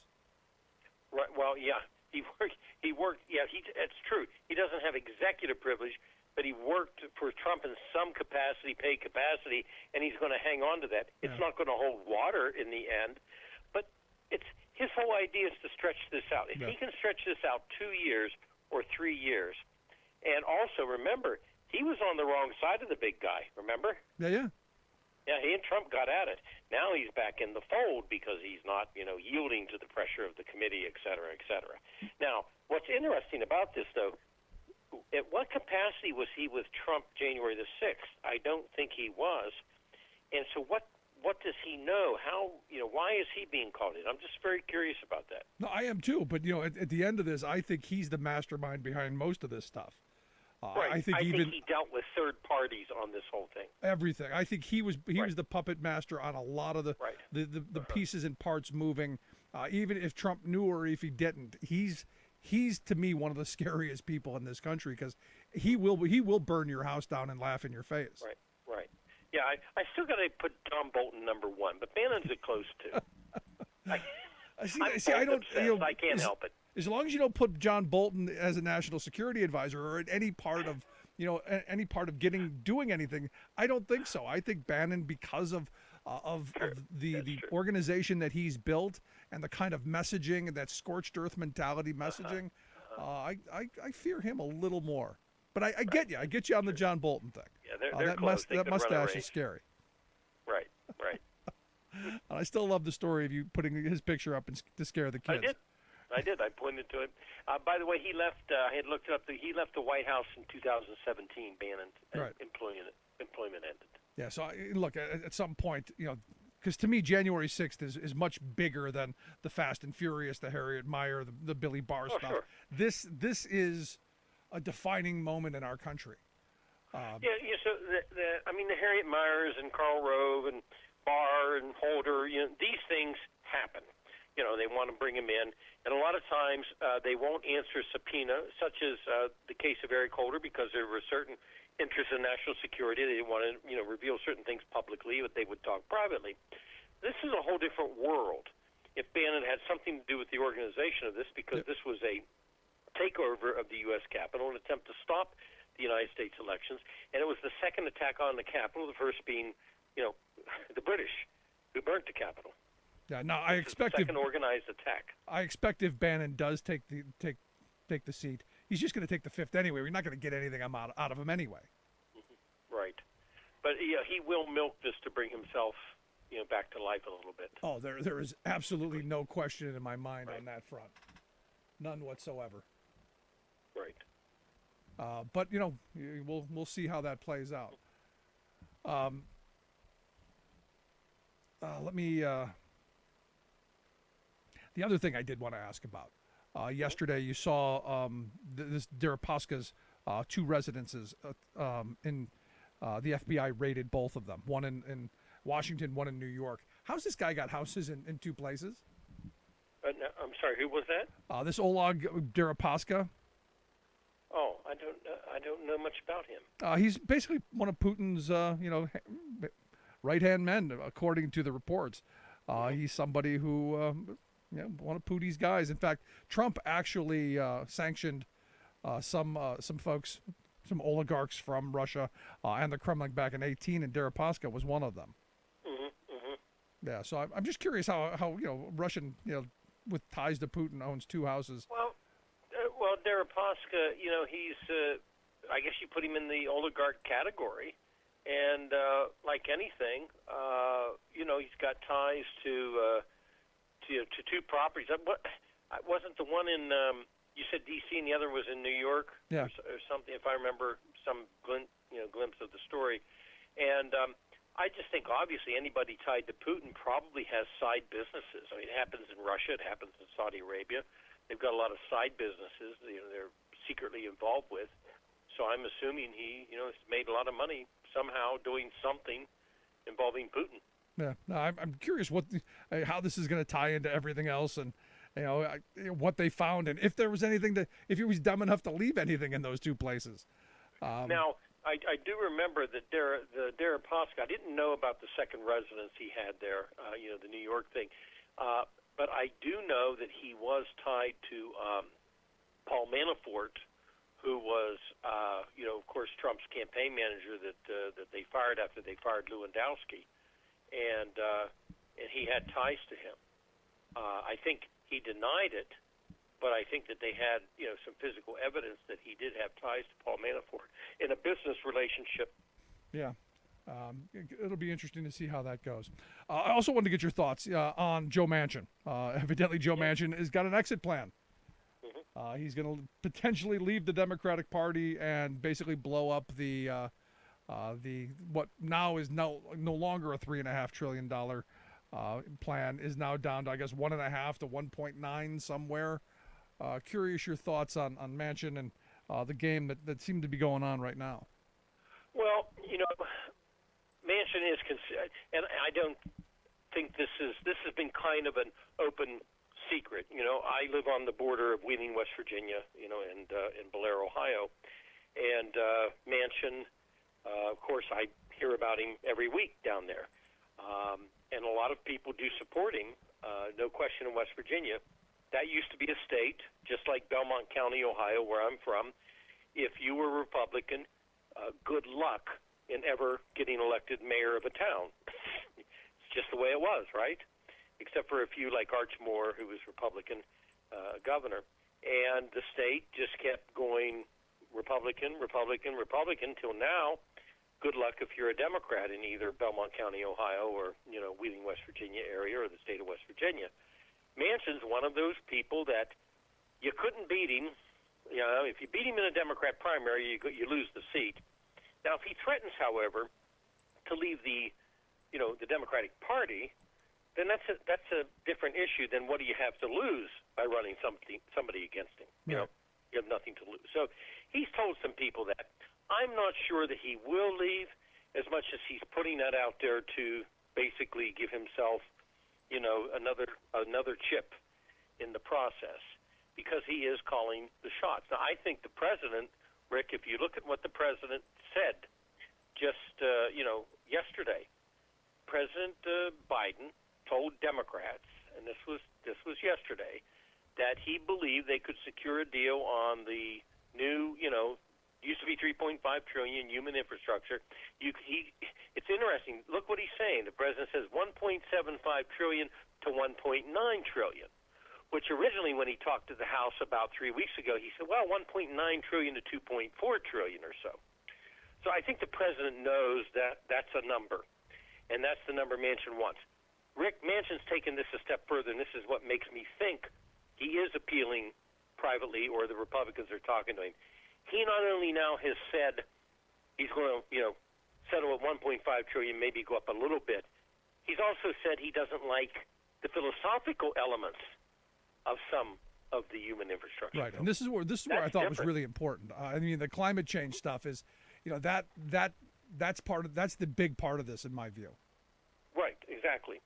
And so he has morphed from this is too much money to I don't like this philosophically. Yep. Then after he's done, Senator Sinema from Arizona, Democrat, she will have her jab at it. So, I'm not sure that, Manchin's threat to leave is, completely real. But let me just throw this out here. If you were Mitch McConnell and I was Senator Manchin, think about this. What would you be doing right now, Rick? Oh, I'd be, I'd be whining and dining and I'd be having whatever really you nice want. dinners, right? Yeah. Yeah, and bridges and roads promised, and committee chairmanships, and all kinds of things. But this is what I think it's going on. No, this is what we've been talking about for a while. This is what should have been. Well, the Democrats should have been doing, or probably have been doing. And this is why it's weird to me, because West Virginia is one of the poorest states in the country. With this piece of legislation, you could really help your state by replacing the coal industry with the next. Look, I want all of those solar panels built in West Virginia. I want not just Buy American. I want Buy West Virginia. I mean, and he has that kind of leverage. Well, remember what Senator Byrd did.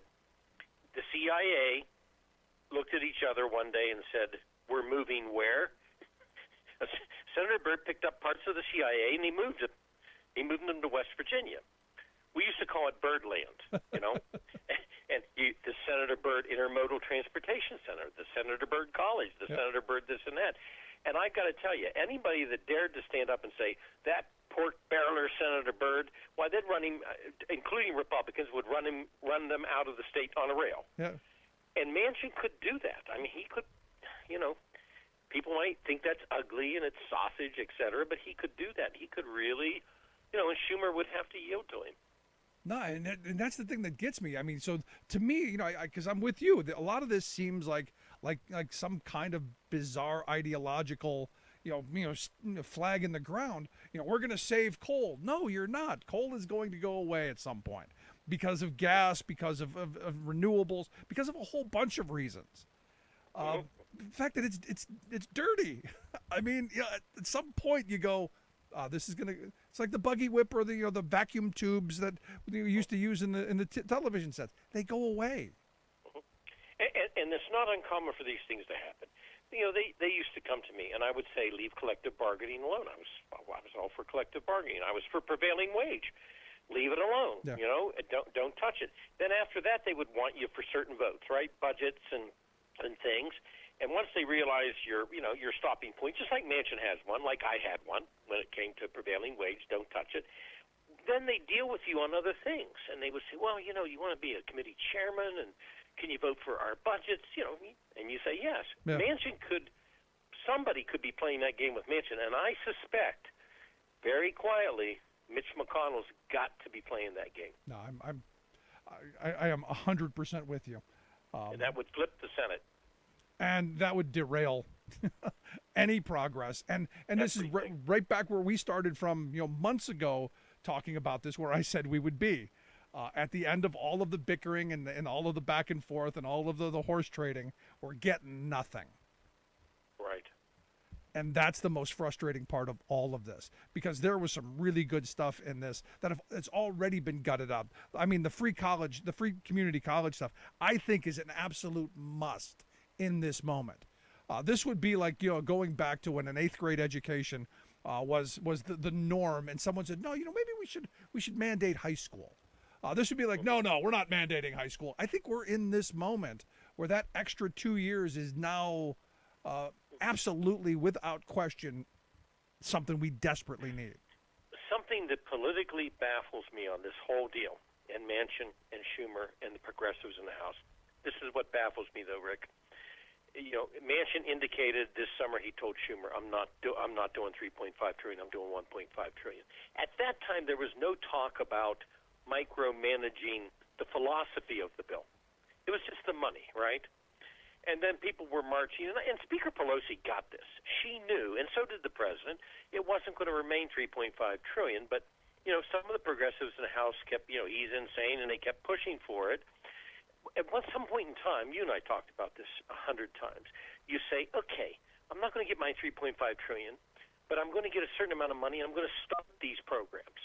And then you can go out to the public and say, we have started the initiative for change. And then you whittle it away year after year and try to, put more money into it. No, absolutely.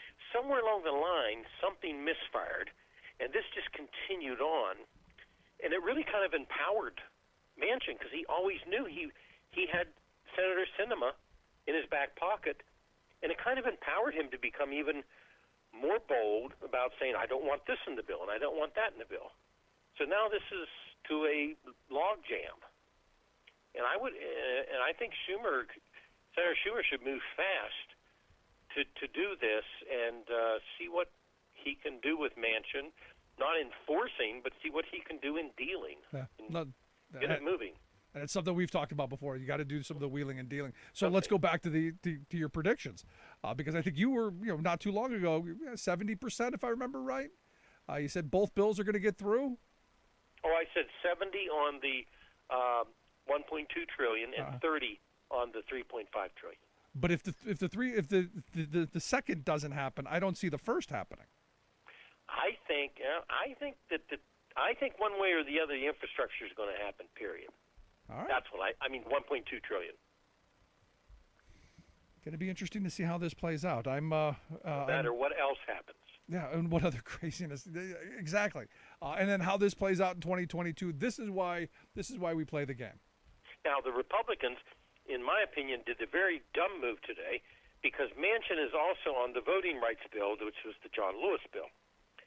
And the Republicans today, they want to block that. And I think they should give, if you're going to play this game with Manchin, they should give him a win. Yeah. No, that's an excellent point. Right. But it is what their goal is, to allow nothing to get through, so Biden has nothing to run on next term, and the Democrats have nothing to run on next year.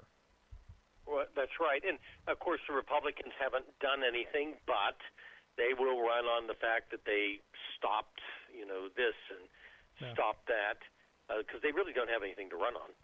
Not a thing at all. Although, they're going to end up probably getting Joe Manchin, so there's something. Hey, we flipped a Democrat. He might just put his desk in the middle of the aisle down there and say to both sides, "Come talk to me." Yeah. Hour by hour. Here's my account number. Right. Exactly. Line my pockets. Sad stuff. But Bob, I appreciate the thoughts and the insight. Always great. Thank you, Rick. Good stuff. Our good friend Bob Ney. I think he's right. I mean, at the end of the day, I'm not sure what Manchin's end game was, but he has been the kingmaker in all this. Let's take a quick break. Right back after this. Stick around. You're listening to the Rick Smith Show.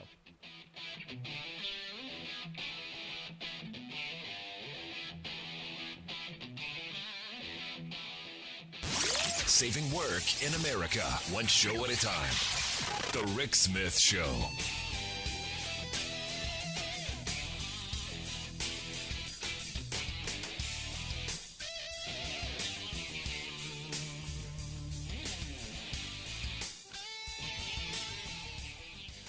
I'm Rick Smith, and this is Labor History in 2. On this day in labor history, the year was 1926. That was the day that one of the great labor leaders in U.S. history, Eugene V. Debs, died in Elmhurst, Illinois. In 1894, Debs gained national attention when his American Railway Union launched a boycott in support of the striking workers of the Pullman Palace Car Company. The strike and the boycott were crushed by federal troops and a federal court. Debs served 6 months in jail for his role in the boycott. Later, Debs would again go to jail for standing up for his beliefs. He was convicted for speaking out against U.S. involvement in World War I. He was among the founders of the IWW, the Industrial Workers of the World, in 1905.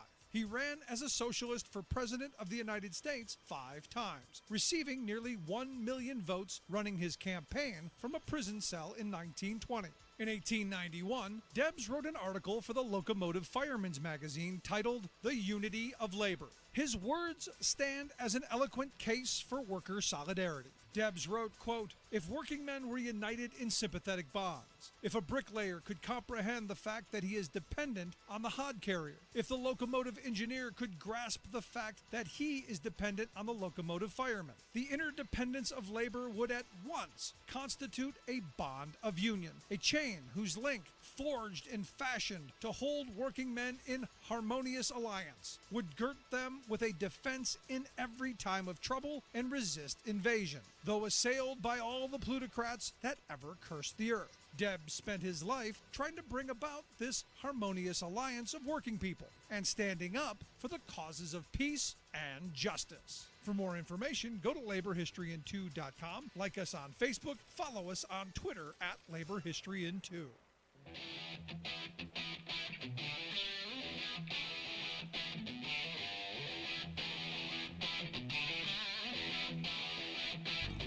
Welcome back to the Rick Smith Show. Now, here is Rick Smith.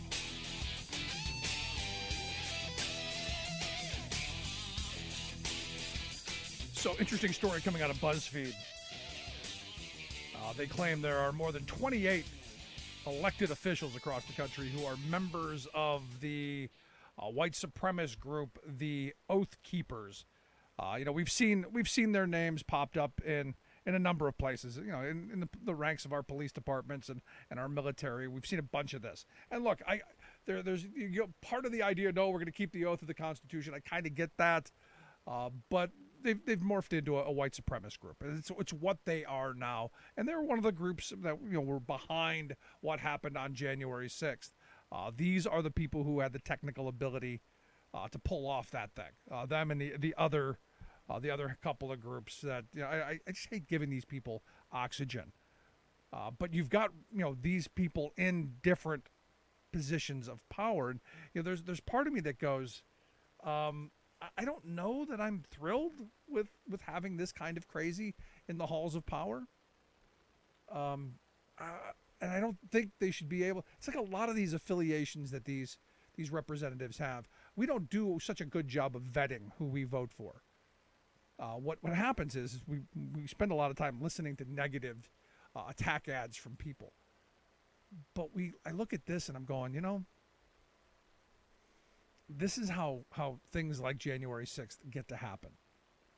You have these groups who, for the longest time, were under the radar, spewing the most extreme. I had heard of Oath Keepers and the Three Percenters and a number of these other groups for years. This is not news. They are not new. They've been around for a while.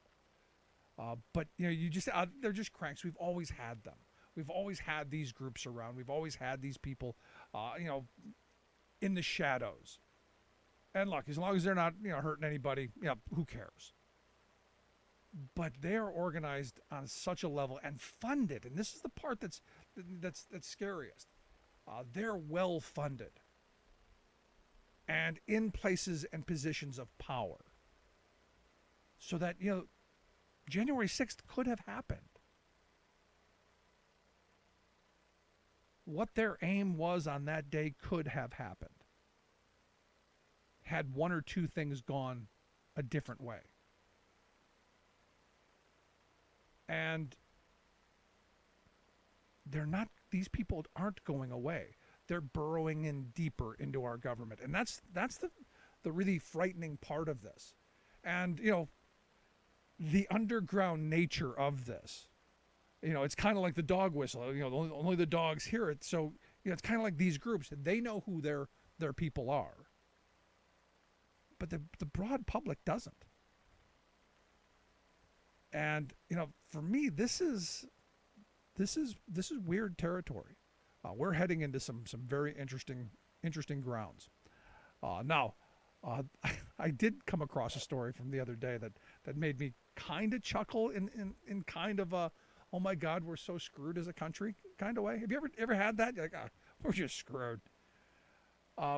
I was reading the FBI transcript of the interview with this guy, Daniel Rodriguez, who was charged with 8 counts from what happened on January 6th, one of them including assaulting a police officer. And the FBI's, questioning him about tasing Officer Michael Fanone.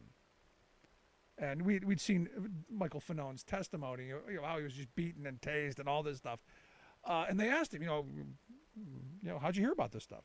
How'd you get there? How did you become so radicalized? And he pointed out InfoWars.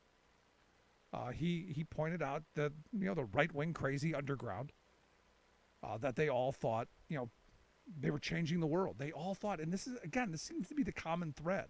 They all thought what they were doing was right, that it was just, that they were defending the country. And this is the simple minds that, when Trump said, I love the poorly educated, right here, this guy is who they're talking about. Because this guy, his justification for tasing a police officer, his justification is that he wanted to protect him. He wanted to protect him. He was trying to protect him. So he tases him. He said, quote, that sounds stupid. I don't know if I tased him to protect him, but maybe just to so he wouldn't struggle and get hurt. Maybe if they're going to beat him up or injure him, or I don't know, if they're going to, I don't know what was going to happen to him. He says, well, I'm not smart. He's asked, come on, you can't go with this crummy story. What was he? I don't know. I'm not smart. I'm just not smart, he says. I'm not lying to you guys. I'm just not smart. He says, I'm sorry. I didn't know what we were doing was wrong. I didn't know we were doing the wrong thing. I thought we were doing the blanking right thing. I thought we were going to be, I'm so stupid. I thought we were going to be awesome. I thought I was a good guy. Am I mental? Am I just that stupid? Did we all really are we all that stupid that we thought that we were going to do this and save our country and that this was all going to be fine afterwards? We really thought that. That's so stupid, huh? Yeah, that's so stupid. This is just incredible, remarkable stuff to me. But these are the people that are right now being held accountable. And do I have sympathy for him? No, I don't. I don't have sympathy for them. I think he should receive a maximum sentence. But this is not the person who we should be focusing all of our attention on. And I've said this from day one. I want to know who funded this. I want to know the moneyed interests who funded the groups like Oath Keepers, like the 3%ers, like all these white supremacist groups and all of these fascist groups that are out there who are pushing for the destruction of our government and our country. I want to know who they are. Who funded this? because it's too easy. Too much dark money flying around buying the real operators to use dupes like this guy, who, because of InfoWars and Facebook and on all of these social media platforms that allowed these people to be brainwashed because they thought they were saving the country. I have heard this story over and over and over again, and it's pathetic. But it's what they want us to think and believe, when the reality is they're criminals and they should be going to jail. Just my thought. I'd love to hear yours. You can email me, rick@thericksmithshow.com. If you missed any of today's program, thericksmithshow.com. That's where you go to get the podcast. The Rick Smith Show app on the smartphone. Take the program on the go wherever you go. And as always, email me, rick@thericksmithshow.com. We got lots and lots to get to tomorrow. Make sure you tune in. Because this is getting really, really crazy with the infrastructure bill, with the January 6th commission, so much. Thanks so much for tuning in. We'll see you back here next time.